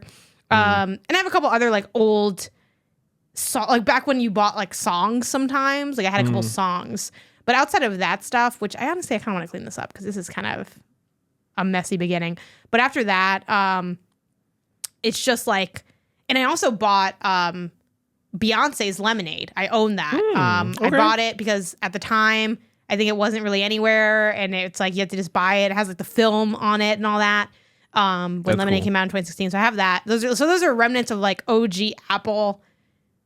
modern Apple, because back in the day I had iTunes where I put all my, which I regret, like I started like a new account or something, so that's why I don't have like, because back in the day like our CDs, like the CDs that like me and my brother had, we like burned them onto iTunes. So I really regret getting rid of all, like losing that account throughout the years, because it would have been nice to like have all that, because we had a huge physical CD collection back in the day. So that brings us to our modern era. I'm just going on adding albums based on wanting to listen to them. So when I choose to want to listen, so it's like the albums I added when I first got back on Apple Music were like Brat by Charlie XCX, Songs in the Key of Life by Stevie Wonder, The Rise and Fall of the Midwest Princess by Chappell Roan. I guess I was in the mood for Lupe's The Cool, probably because we went to that concert, I guess. So that's in there. Thames is in there. Some SZA is in there. And then from there, it's mostly modern, but every now and then I get a craving for like old albums that I really like. So an example of that would be like Revolver by John Legend. That's like a middle school J cut. The Emancipation of Mimi by Mariah Carey. That's in there. Great album. If you haven't listened to it, it's awesome. Brandy's Aphrodisiac's in there. That's also a middle school cut. And then some stuff that I'm like, when I decide I want to check out an artist or album, I'll just add like their album in there. So like I heard a song from somebody that I liked, so I put their album on there. Or like I have a weird one I have in here is Pierce the Veil, like that, like kind of, I guess you'd call them, what would the genre really be? Heavy? Is it heavy metal? I'm sorry. People that know Pierce the Veil are going to be like really mad. I don't know how to categorize the genre, but you know, like you probably heard King for a Day on TikTok. They're like, don't think about it. And I did. I don't want to feel the same. Anyway, well, maybe. It's like a screamo kind of vibe. Gotcha. Okay. And I was like, you know what? I kind of do like King for a Day. Maybe I'd like the album. I don't think I like the album, to be honest. It's just not my genre. But I'm like, let me have that in there so I can like go and check it back out. And then I have stuff I haven't listened to yet, like Doechie's album, Alligator Bites Never Heal. I want to hear that album, and I just have that in there. Right. So it's stuff that I'm in the mood for, stuff I want to listen to, or stuff I am listening to gets thrown in there. Like I'm like, I never heard a Luther Vandross album in a long time, so I threw that in there because I was in the mood for one of his songs. I realized Tizo, How Do You Sleep at Night, wasn't in there, and I was in the mood for that album. So I put that in there. That's in there now. Okay. And I go back to the albums and I'll listen to them front to back usually. Sometimes I'll have like, I'm in the mood for this while I shower, or I'll put a playlist, or when I shower, sometimes I'll do like, I'm in the mood for a couple songs and I'll just queue up the songs.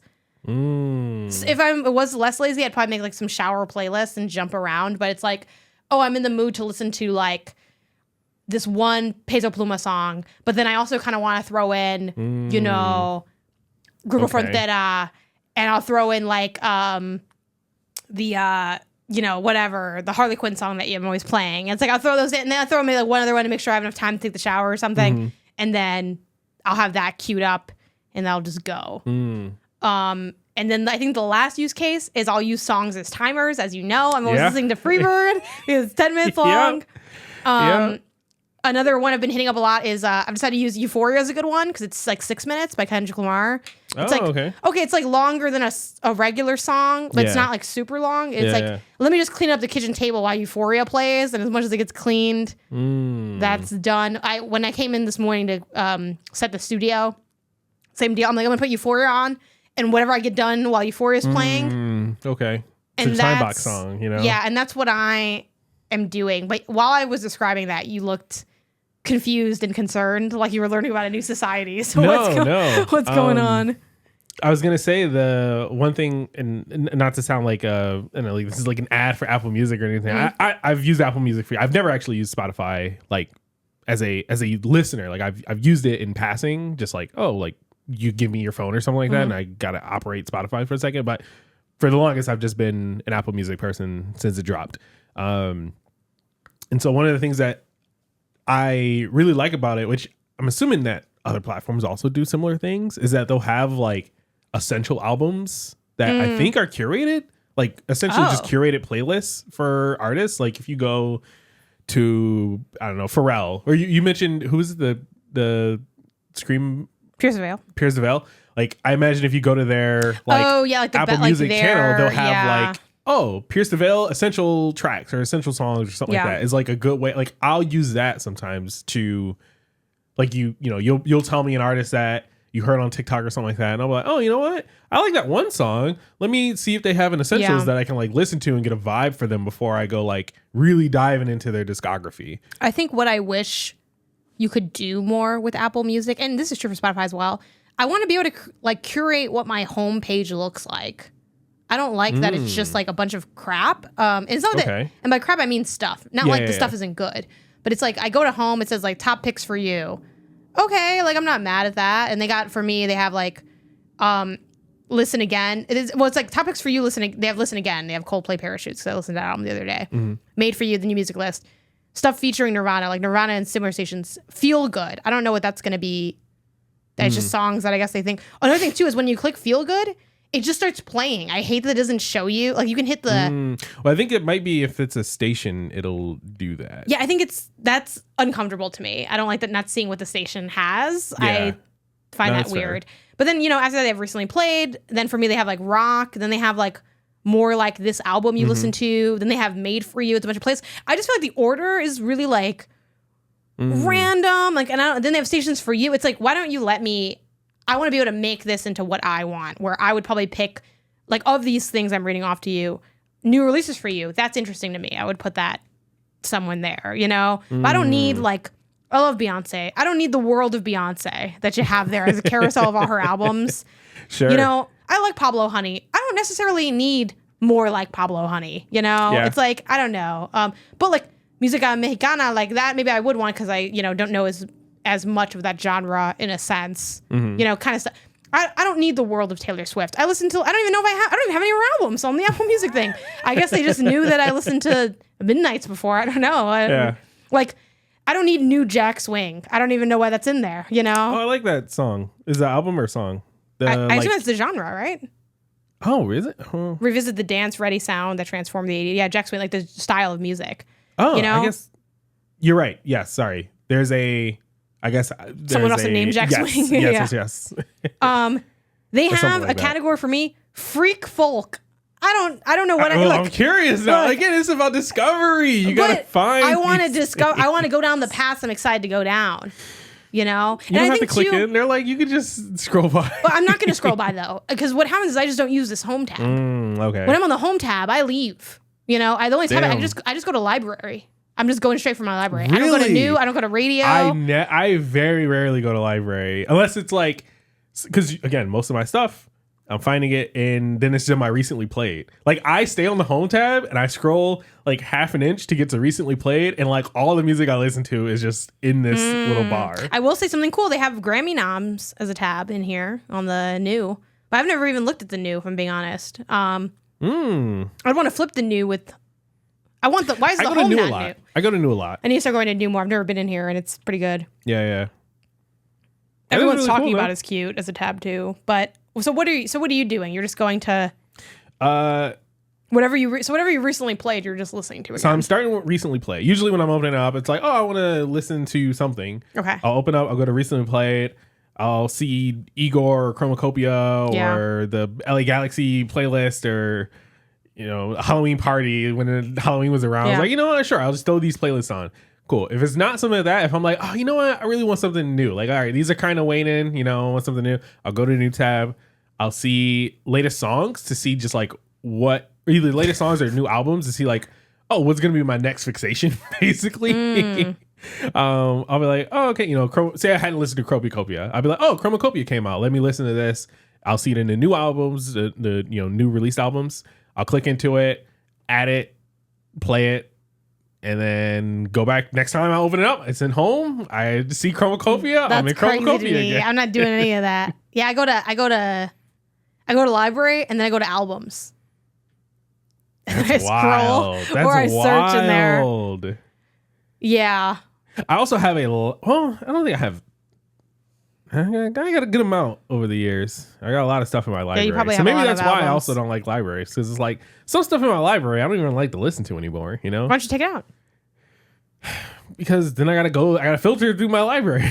Maybe I'll do that. The same way you like gotta filter through your photo album, you know what I mean? It's like my Apple Music library is like my photo album library, where it's like there's stuff in here from a long time ago that I don't need to keep. What makes you add something to your library? Do you only add it once you know you like it? Like, or do you add it immediately? Will add it if in the moment I am like, I know I'm gonna go back to it, or if it's like something for example, like whenever a new Billie Eilish album comes out, they give you the option to like add it and like kind of preload it into your library. Yeah. I'll definitely do that. It's like, oh, I love Billie Eilish, love her music, love her album so far. I'm probably gonna like the next one. Let me do this so that when it does drop, it's like already downloaded, already in the album. It'll show up, blah blah blah. Or if we have like a flight coming up, I'll add things like the days leading up to it, the stuff that I'm listening to, I'll make sure is like added and downloaded so that I can have it for a plane or like stuff like that. I don't really use the add to library as a way to like curate my music, which is probably bad. Like I probably should be doing that so that when it generates these playlists and stuff, it's like pulling from more accurate recent data.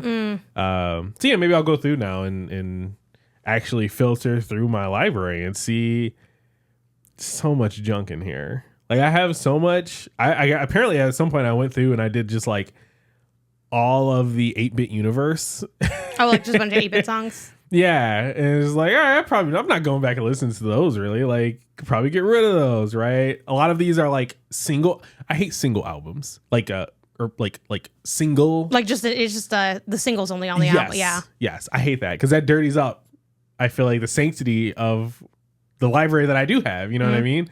So, you know, random, this is kind of getting tangential, but something that I hate about the modern landscape of streaming is sometimes I can't get the album I actually want. It doesn't exist on the platform. So an example with this is Beyonce's Dangerously in Love. Actually, maybe it wasn't Dangerously in Love. Maybe this was actually with B-Day. Yeah, this is a B-Day issue. Beyonce's B-Day album, it's like not the regular album.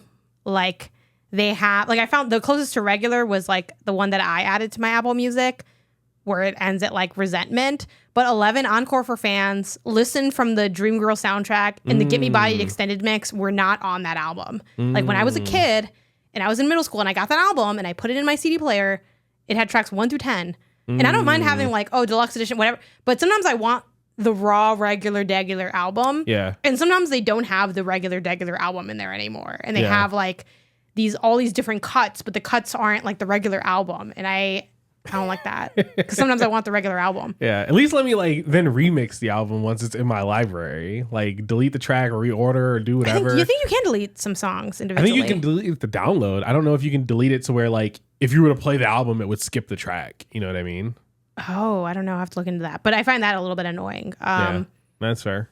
So that's music. So that brings us to the Grammys, right? Where you were like, I was going through this list and then I think you were just sort of, how would you describe your reaction? Were you just like disturbed by like me knowing I feel like you know a lot of these artists, like the albums and stuff. I know a lot of these. I don't know them like you, one. And I definitely haven't listened to a lot of these like you. Like, you know these songs. Like you could play these songs in your head. Well, I cannot do that. Do you want to talk about your song block that you have? Sure. Yeah. I also just again, because I listen to music differently than you, right? I am a more casual listener, I guess. Yeah, I think that's fair to say, right? When I listen to music, I'm listening to music for the sounds a lot and the vibe and the feel that it elates in me or invokes in me. Sorry. And like, I don't listen necessarily to the lyrics of a song, or I don't go and like actually look at the title of songs. Instead, I just learn the choruses. I learn the beat, the rhythm, the tempo, like the listening elements to the song as opposed to the like metadata of the song. And so what a fucking developer way to describe a song. The metadata. And so when you be like, oh yeah, you know, I don't know, a bar song, right? Yeah. It's like, do I know a bar song? I don't know a bar song. What do you mean? You'll be like, yeah, you know, and you'll start humming it. I'm like, oh yeah, that song. Oh, it's called a bar song. I didn't know. All right, great. So, you know, that's I don't know what you call it, like song name blindness or something. Yeah, like you don't remember the names of songs. Which, no, not at which all. Which I like don't always know the names of songs either, depending on, well, I might not know, like if you told me, you know, for instance, we both like Tizo's album, Tizo Touchdown. I think it's like How Do You Sleep at Night or something, I think is what it's called. But I don't think we could, if we said like name the track list. Impossible. I won't be able to go like in order. But I could probably sing along to the whole album. Yeah, absolutely. But like, I know there's Sweet because I added that to one of my playlists. Yeah. So I remember it's Sweet. There's like Neighbor. Too Easy. Neighbor. Like I kind of have to play the album in my head to be able, Neighbors. You know, it's I don't think I like have a crazy memory of it, but I will say to your point, you know, when I named these songs, you're like, I don't know what you're talking about. And I think a part of this, not to like, I don't know, give an excuse for myself, but like as a kid, one of the artists I listened to most was Fall Out Boy.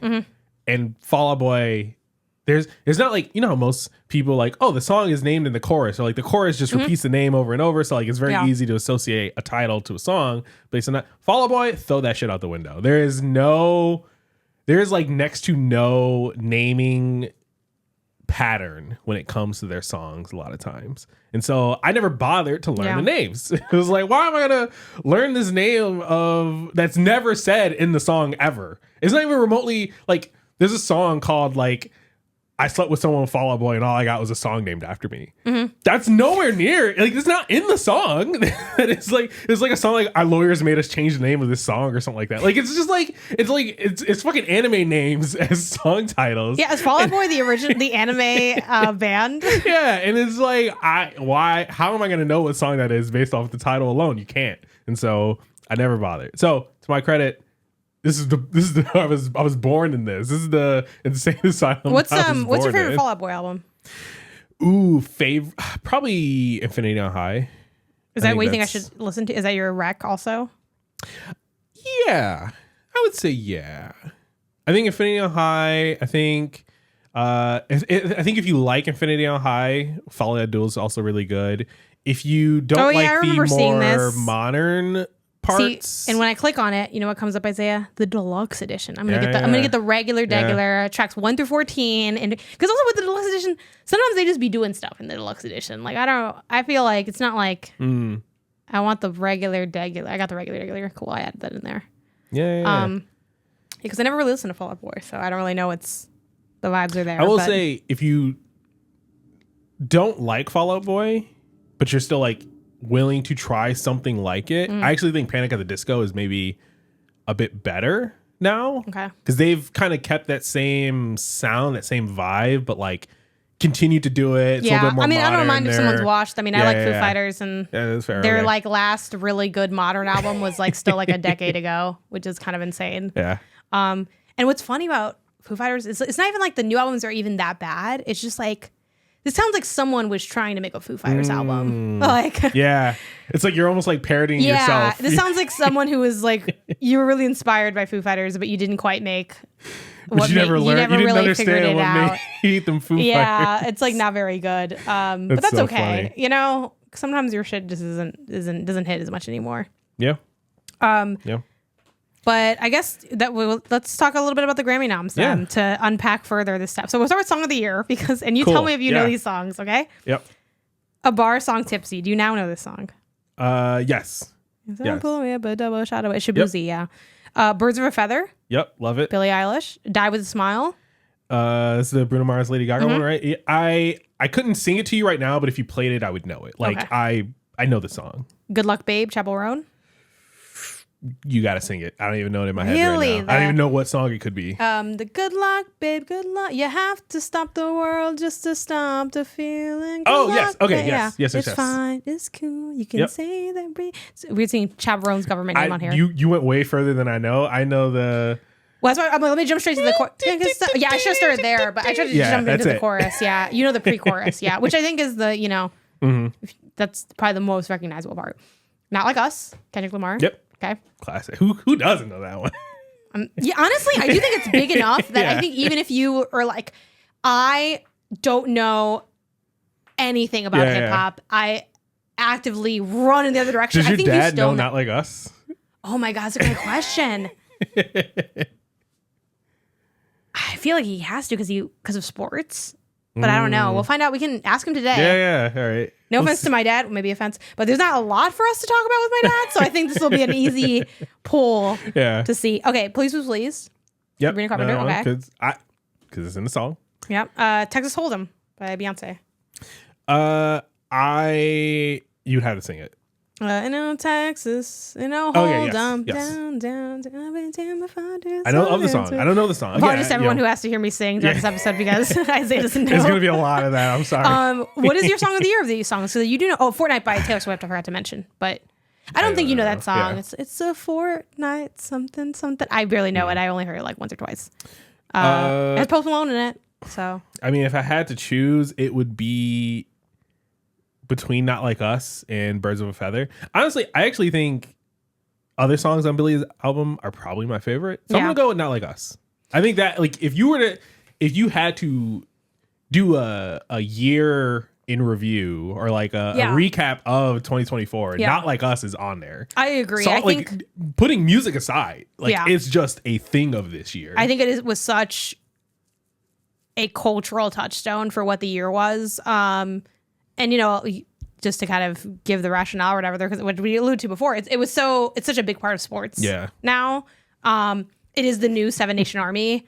It could be. Like people go like, and it was such like a even taking the LA part aside with like the concert that he had, which was very much like unifying the city and stuff. I get that doesn't resonate with people who like don't live in LA because it's like but I think the fact that it's Not Like Us, it's become such a like hype, like everyone can connect with it. It's had such like, and I think that's why it's been so popular.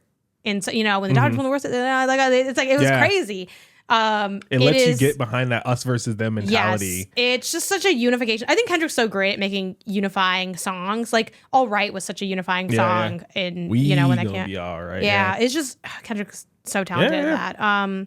Anyway, so that's my pick. I guess if I had to pick a runner-up, I would, God, for like kind of defining the year in a way, I guess, like, I don't know. If we're defining the year, I'd probably go Please, Please, Please, because I think it is up there. It hit really hard. But for a song that I really liked outside of this,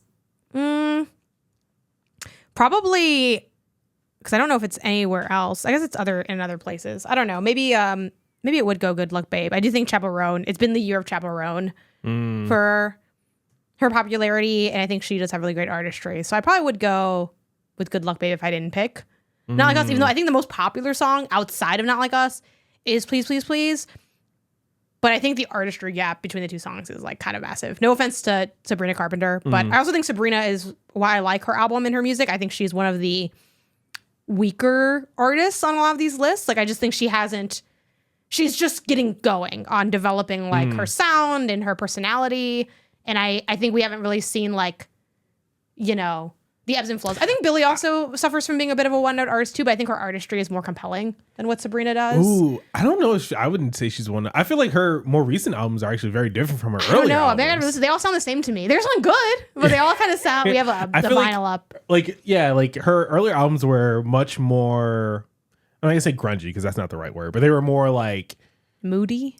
Moody, sharper. Whereas like her later albums, at least like the last two, have been more like singy and like she's up here in her head singing with like a lot of notes and holding like it's more melodic mellifluous or something like that. Whereas before it was like bang like dun, dun, dun, dun, dun, dun, dun, you know what I mean, like maybe that is the I guess maybe more of the direction she's going in. I mean, all her stuff is good, and I think there's like when you unpack her music, I think there's a lot happening on there sonically. I think Sabrina's strength that I feel is more from her creating a vibe, and I think when you hear, like, I've seen some really fun clips of her talking about her vision for her tour that she just did, and like all the thought that went into it. Not that other artists aren't also putting a lot of thought into their production and stuff, but like the way that she kind of creates like this character of the like pin-up, sexy, flirty vibe. It's like everywhere. It's in her like production. It's in her music. I think she also is,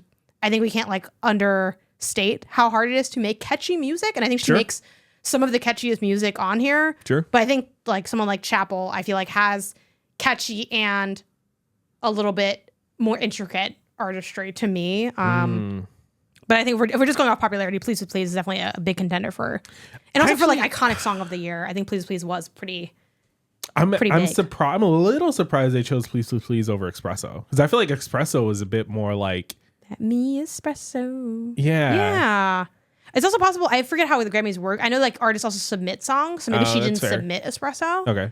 I also wonder if it had just more streams. I think also Song of the Year, it's about the writing of it. I think also, I don't know why they, if I would also agree with that. I think Please Please did maybe have a little bit more runaway than Espresso did. I could see that. But they're both very catchy. Best New Artist is funny because I took a look at this list. I know 2 names on here. I don't know a lot of these artists. We have Benson Boone, Sabrina Carpenter, Doechii, Krogbin. I'm mispronouncing that for sure. Ray, also probably mispronouncing. Chappell Roan, Shabuzi, and Teddy Swims.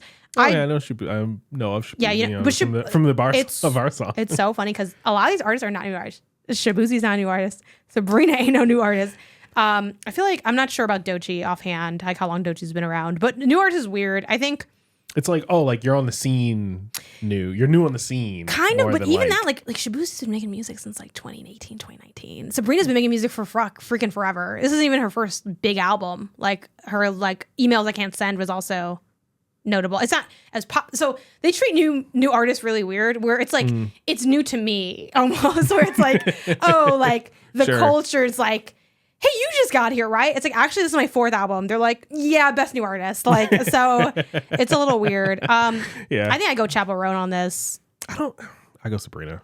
Of these, that I would go Sabrina. But I'm not a big Chappell's also newer. Chappell's fan. Yeah, Chappell's more like in that kind of like the games. She's more like artsy, like kind of weird, like she's making her weird art. But I think, I like Chappell more. I enjoyed that album more. I think it's more interesting. It's denser. It just like hits a little bit more for me than Sabrina, but Sabrina's cool. I like Sabrina. Doechii, I also have to listen to her album more. I know Doechii's been getting a lot of buzz in my circles. She had that big feature on Tyler's album too. Like, I have her album on my album music. I just have not actually listened to it. But I've heard her spit, and she has like, seems like a really strong rapper. So that'd be Alligator. Yeah, Alligator Bites Never Heal, I think. Doechii seems really fun. So anyway.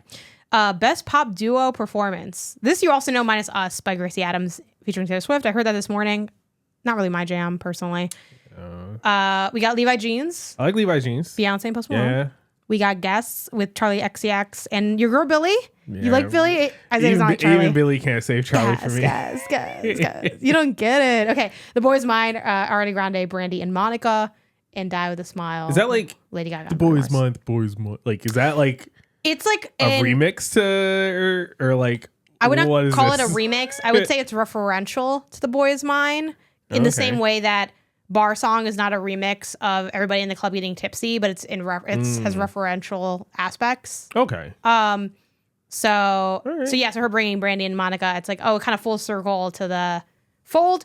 But I heard this song a couple times. I heard it today in preparation for the show, and I'm like, I don't think it like hit. I mean, it's tough with a song like that because it is so in reference to The Boys Mine and doesn't hit the whole point. The boy has this fun conversation going in that song, and this one, it's nice. It's fine. I think I'm going Die With a Smile on this. Die With a Smile was such like a dynamite song, and I love this song. It's so great. I think also it's a great duo song. I feel like in terms of duos, like artists playing off of each other. Yeah. I think the strongest ones of playing off of each other are Die With a Smile, Guess, even though I get that you don't like Charlie, and Beyonce and Post Malone. Because, like, it's such, like, a, like, picture, you know, the karaoke duo. It's, like, the energy there between those three is, like, so electric. I'd probably be between Levi's Jean and Die With a Smile. Yeah. Levi Jeans is really good. It is good. Yeah. It's really good. It's fun. You know? Yeah, I'm not mad at anyone picking Levi Jeans. I would put that up there too. Guess is also really fun. But I feel like Guess was more of like, it was a fun feature. I don't think it really changed like the song dynamic. Fun, totally. Or is it just the context of the song fun? Because you love that like Charlie got this like love-hate drama between like... You're thinking of Girls So Confusing. No, I'm saying you love that about Charlie, like that she brings... Rebecca Black, right? Or no, that's who I compare the album to. Rebecca Black, who's the artist in Lord? Yeah, you like, oh yeah, her and Lord. It's like a song with Lord, about Lord, to Lord, before Lord. And like I feel like you love the drama of the meaning. It's not just the drama, but like you're Final Fantasy 7 this. No. This album's way better than Final Fantasy 7. I get that you don't like Charlie because you don't like her sound, but like Charlie. What I like about this song is, I mean, I just think Billie does like a nice, fun, cheeky little feature on a cheeky song. You know, the song, it's like, I don't know, tonally, topically, it's about, you know, sex to a degree, right? Guess the color of my underwear, whatever. I think Billie does a good feature on it. I think she pulls off like the nice little like kind of whispery, like whatever. It's like, it's a fun song. I wouldn't pick it for my best duo. It's a really strong duo because I think they play off each other well. I think the song is constructed well too, where it has the like, it starts with the phone call, Billie, are you there? And then later she's like, oh, Charlie, call me if you're with it. And it's like a callback into the song. And I think that construction also is worth noting for the idea of like duos, right? Like they are playing off of each other in a fun way that I think makes the song even more exciting than it already was, even though I get that you don't like the song. You just hear like some British girl being like reading slam poetry on the mic. But I love Charlie. I love this album by Charlie. I admit I was not a Charlie fan before this album, really, even though I've heard a lot of her songs because she's been a very popular artist for a long time.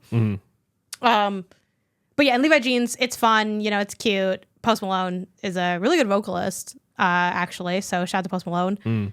But yeah, I'm going Die With a Smile. The song that people joked would get Bruno Mars out of his debt that he owes in Vegas, where he's trapped in Vegas doing a residency for like 8 more years. So funny. But this song is so fun and electric. I know I've said that already before, but it's like it's so dramatic. I think too, I know this is not best music video, this is best duo performance, but the music video, the visuals of that, her doing that little dance and her little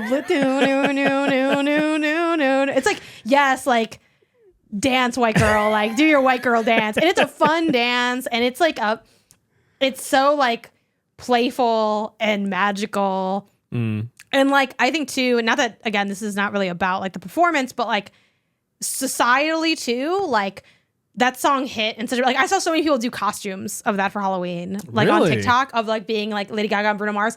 The makeup, the look, the vibe, it was all like, this song is so like, you're drinking like a thick milkshake in like a diner and you're like smoking a cigarette because this is before they had rules against smoking inside.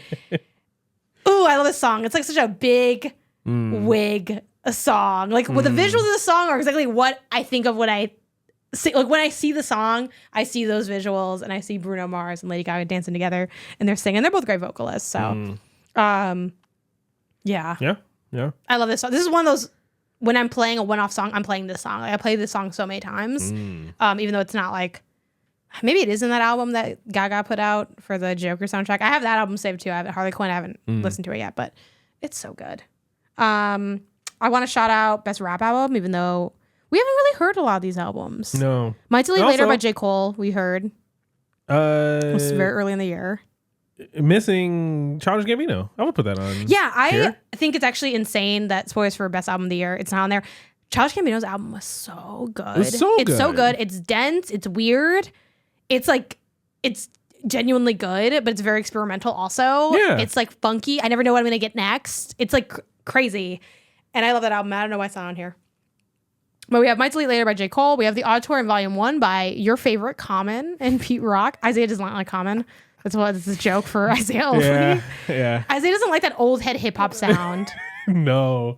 Yeah, like that's it. Like I don't have more to say on it. Like Isaiah doesn't like that like I'm vibe. There, right? You give him a script, I'm for it. You give him a mic, I'm out. Yeah, like Isaiah does not like, like he does not like that sound, which okay, that's fair, whatever. Alligator Bites Never Heal, Badochi. For some reason, The Death of Slim Shady is on here by Eminem, crazy. which I think is insane. We Don't Trust You, Future, and Metro Boomin. I like We Don't Trust You. All right. I feel like the listens didn't quite stick. I feel the same way about Might Delete Later. It's like I heard it a couple times. I like it fine, but it didn't really latch on to me. That's fair.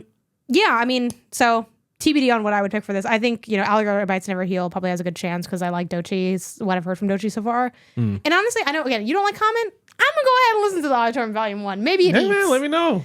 I mean, it's not going to matter. If it's good, it doesn't matter. But maybe he changed his sounds. No, he did not. I listened to the song already. He did not change the sound. He just sound like, you don't hear why don't you want to accept Common's wisdom, Isaiah? It's not that. It's just, I don't know, man. It's like it's that Boondocks intro. You know what I mean? It's like someone on the corner of Harlem rapping with a boombox. Well, yeah, he made the corner. Yeah, I'm just saying. It's like it is an isolated in time vibe that I just don't care for. Yeah, I'm not saying it's bad, right? I'm not. Obviously, he's an incredible artist. He does. A lot of people love his work. He wishes he could give you the. I had to double check the lyrics in the car. He wishes you can give you this feeling. Yeah. I wish too. On the corner, dying just to make a living. You don't want to hear. You don't want to open your mind, Isaiah. I guess not. He's spitting. Actually, I do genuinely enjoy quite a few of Common's albums, so I don't have a problem with that sound. But yes, he does have that old school, like very like openly enunciated. I feel like it's the kind of But yeah, it's I throw him in a cipher even. I'm with that. Like his bars is there. It's just the sound of the bars is like. Yeah, I guess Isaiah's like, I just hear my uncle talking to me. Yeah, like he about to throw a jive turkey in there or something. Like I don't know what it is. It's just something. Yeah. So basically, like for almost opposite reasons, Common and Charlie XCX are both like just unenjoyable listens for Isaiah, which I think is really funny. And then of course ending with album of the year. Also, it's worth knowing there's like a million Grammy categories, just so people know. But album of the year, we got Andre 3000's which New Blue Sun with the little flute. I did listen to that album. I don't know how I made it to this list and not Childish Gambino's album. Yeah, I'm not a big fan of New Blue Sun. I do want to kind of maybe give it a few more listens just for. I feel it's more of like a background chill album for me. For you is it's not to music. Yeah, I was not like taken by the album. Mm-hmm. We got Beyonce's Cowboy Carter. Great. We got Billie Eilish, Hit Me Hard and Soft. Great. Chaperone, The Rise and Fall of a Midwest Princess. Yeah. We got Charlie XCX with Brat. We got Jacob Collier with, I don't know how to pronounce that. To Jesse? Maybe just Jesse? Volume 4? He's a jazz musician who apparently is really good. So I'm going to listen to that album, but I haven't yet. Sabrina Carpenter, Short and Sweet. Like it. And we got Taylor Swift, The Tortured Poets Department. Don't listen to Taylor Swift. Who is your album of the year of this list? These, I need to listen to Cowboy Carter more. Mm-hmm. I think I gave it like a once through, and then maybe double back again for like a Levi's. Shabuzi's on it for 2 of the tracks. Yeah. So. It's good. I definitely listened to Hit Me Hard and Soft the most, so that would probably have to be my vote. But I could also, again, it wouldn't surprise me if on a second, third, fourth playthrough, Cowboy Carter hits. I know Sabrina's got a couple singles on there or a couple hits outside of just Please, Please, Please and Espresso. So maybe Sabrina Carpenter's album could be up there for me. I try listening to Charlie. I try listening to Chaperone. They just don't hit for me. So those definitely aren't it. And then the other ones I just haven't listened to yet. Sure. Well, and then Taylor Swift, you're not going to listen to. It's the only Taylor Swift, but I have heard. I didn't finish Tortured Poets Department. I did not like what I had heard. So I was like, I'll come back to this. Final Fantasy VII, it's what Final Fantasy VII should have been for me, where I was like, I shouldn't come back to this, and I just didn't. Yeah, and then the only other album I haven't heard at all is the jazz one, which I want to listen to. But yeah, my pick is Cowboy Carter pretty easily. Yeah, it's a really, really good album. Super fun, really diverse. I don't think I like it as much as Renaissance, but it is very good. Yeah, it has a great flow to it too. Like a lot of the songs like have like kind of inter-song changes, and I think they flow between each other really nicely. And there's like, of course, the fun play with genre. I'm really enjoying this era of Beyonce where Beyonce is just like, here's a genre and I'm going to explore it. And she like makes these really incredible projects. Like I feel like she has other great albums. Like I started listening to Beyonce a lot when I hit up B-Day back in the day. And then I kind of fell off of Beyonce for a while. But Lemonade onward is like stupid good. But then you go back to stuff before Lemonade too, and you're like, actually some of this also it's really good. Like it's kind of crazy. No, the Beyonce discography has hits from the very beginning. And it's been hitting, but now I feel like it just musically and sonically, it has just like gone in directions I never would have expected. It's been such a treat. Beyonce's doing incredible work. Shout out to Beyonce. And I will say, since Childish Gambino's album's not on here, I don't have to think about whether or not I have to put it. So it's like great. Yeah, I mean, I like a lot of these albums a lot. But yeah, I got to give it to Beyonce. And I kind of want to still do more re-listens to Hit Me Hard and Soft. Again, a lot of Billie's stuff just blends all together for me as like one big ball of Billie Eilish. Because even with that, originally I was like not on the album, and you were like, "Oh no, I think you should like listen to it again." And it was like, as I did, I was like, "Oh, I knew it would grow on you." It kind of reminds me of how I felt about SZA's SOS. Where it's like, well, it's not as good as like Control to me, but the more you listen to it, the more you enjoy it. It's also kind of a longer, which I don't know how much, if Hit Me Hard and Soft is really longer than her other projects, but I would say no. But it kind of felt like, I think it just sort of kind of blurs in a way that I think just does require those multiple listens. And you're such a big Billie fan, I knew you would come around to Hit Me Hard and Soft. So that's where we're at for the Grammys. I guess anything that you mentioned, like maybe wanting to go back and like listen to more of Sabrina's album, but anything you want to get to for this year? Any further explorations? Ooh, that's a good question. I think I definitely want to go through fill in some of my gaps just from like, I want to be able to know some of the songs of the year that we have on here, right? I'll go back, listen to Doechii, some of these duo songs that I just didn't listen to really, right? This jazz album sounds kind of interesting, right? You know, okay, maybe Jacob Collier got some stuff on, you know, he got some heat, who knows? I'll give that a listen to. But again, for the most part, with my listening habits, it's very set in stone, put it on rotation, kind of in and out of with the same stuff. Yeah. What about you? I'm excited to I kind of want to go like sicko mode on these. The Grammys is not the end all be all of like, we know music. Honestly, the Grammys, I think, you do an award show, everyone's going to hate you because that's just what it is like.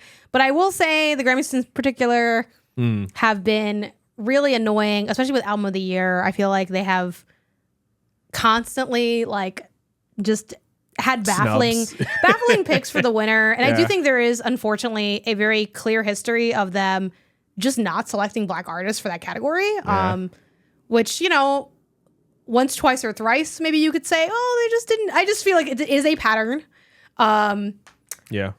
So we will see what happens this year. But yeah, that's the thing that frustrates me about the Grammys. But otherwise, it's fun to get to talk about music and look at it throughout the year.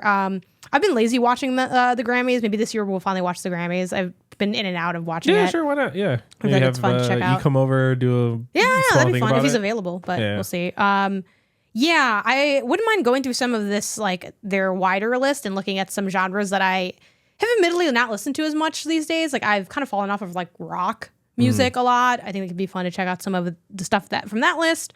Like I said, definitely want to go to Doechii. And then, I just, I have my tendencies with music and I guess I'll stick to it. But I listen to a lot of music. And, we have the vinyl up on the wall of just like different. I didn't have any vinyl from this year's Album of the Years because I'm kind of trying not to buy like too many vinyls at once. Just because it's like, I don't know. You can listen to so many, like, and they're not super expensive, but they're not cheap either. It's like, let me kind of pick my spots. I'm sure we'll get Billie's at some point because you like Billie a lot. So it's fun to have Billie around.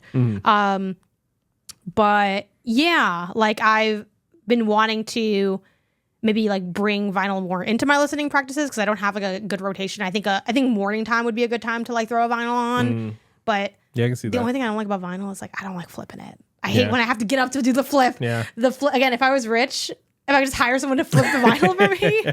Professional vinyl flipper. It would be so good. I mean, one of my favorite things about like, I forgot if I told you this story, but back in the day, my dad had this big like stereo system in the basement, and he had a 6 CD changer. And the thrill of we would load that up. Yeah. We would just like listen to Jesus' whole discography at the time. And we would like, and because I grew up just always listening to music. Music was always on. So it's like, even when I was playing video games, I was usually listening to music when I was playing games. Like people were like, "Don't you love like video game music?" I'm like, "No, I love the album I had on when I was listening." And now I've gotten more into gaming music. But yeah, man, I can't wait when we're done with this. I'm gonna listen to some more music, and that's what I'm gonna do too. When we clean, I'm gonna throw on an album that's like an hour ish, and I'm just gonna clean during that album. And like me and the album, we're gonna spin around. It's crazy. I love music. Yeah, and like I think the last thing I want to say, just because I think it's a funny share, is.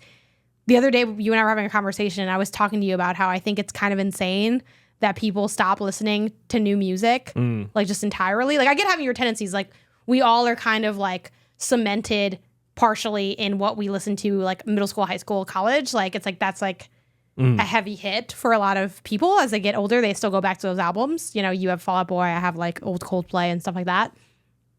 And then you were like explaining to me. Like how it's like, you know how like I don't really watch movies or like TV as much. It's like people are like that with music. I'm like, so they're just sitting in silence. Like that's crazy. Yeah. Like and I understand that conceptually. Yeah. Having to really try to put that into my worldview where you're like, people don't like music the way you like music. I'm like, that's actually insane because I feel like music is just everywhere. It is the touchstone, like culture. I'm like, hello, like are we not all anyway? Yeah. I love music, and I'm ready to take this dry-ass UI Apple ecosystem up the mountain. And when this year comes and everyone's doing their cool Wrapped, I'm going to be like, you know what? Where are my replay bitches at? I'm going to try to make it cool, even though it's really uncool. But we're going to figure it out. We will figure it out. And that brings us to the poll of the show, which last week we asked people of the following, which is the best trio, the options being Soda Burger Fries, TJ Maxx, Marshall's Ross, Rock, Paper, Scissors, Bacon, Egg, and Cheese. And in the lead, 51%, My Soda, Burger, and Fries. Congrats. Thank you. It is a great option. No, number two. You had your Bacon, Egg, and Cheese. Bacon, Egg, and Cheese, which I still stand by as... I think my personal favorite. Did you vote for Bacon, Egg, and Cheese? No, I kept this one pure. You don't want to rock the vote? I kept this one pure. I voted for myself. Soda Bacon. Soda Burger Fries. I am shocked. So funny. That 0% went with TJ Maxx, Marshall's, Ross. Yeah, I don't know. Maybe it's just like a, culture access thing. Maybe people, they didn't have one in their local plaza, so they just didn't know. Yeah. I also wonder if there was like a negative association with like, do you want to spend like 4 hours of your Saturday in there? That's fair. But I take TJ Maxx, Marshall's, Ross, or Rock, Paper, Scissors every day, personally, which had 13.5%. I don't know. But yeah. Split. I will say a quick shout out to, I think it was a write-in that someone had where it was Phone Keys Wallet. Phone Keys Wallet was really good. If we had taken off TJ Maxx, Marshall's, Ross here and put Phone Keys Wallet might have won, Phone Keys Wallet might have won. It was fun hearing your guys' trios. I will say, I wish we clarified that it was trios, not big threes. Like it can't just be three dope things. I think some people did like write it, on socials with some of theirs. And I'm like, that's more of a big three than a trio. Yeah. It's a fine line. So what do we got this week?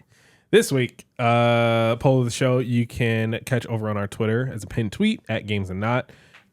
What best describes your music listening habits? So we have, I listen to playlists, right? Whether ones you made or ones other people made, you found, whatever. I listen to albums. You're like me. You throw on an album. You maybe listen to it front to back. Maybe you jump in the middle. Who knows? I listen to stations / like autoplay. So like these could be like mood stations or, era stations or something like that, right? Or I listen to specific songs, which I will count this as like what you said you do sometimes when you are cleaning, where like, oh, I'm gonna queue up these 3 songs, like these 3 specific songs. I count that as still specific songs. Yeah, same. So let us know what your music listening habits are over on the poll. And if you have other options like you did this week, write them in. Let us know if there's an option we didn't think of. And that is it for this week. You can send your questions and topics to the email inbox at gamesandnotgames.com. You can follow the podcast version of the show on Apple Podcasts, Spotify, Pocket Casts, and everywhere else you get your podcasts. If you enjoyed the show, be sure to give us that 5-star rating. 5 stars. And if you're an audio listener, remember you can also catch the video version over on YouTube at Games and Not. If you like the video, be sure to give it a like and maybe leave a comment. That kind of helps us get in front of more people, helps us grow the show. You can also follow us on social media. There we go. We're on Twitter /X at Games and Not. Everywhere else at Games and Not Games. That's Blue Sky, TikTok, Twitch, etc. Until next time, gang gang. Gang gang. Peace.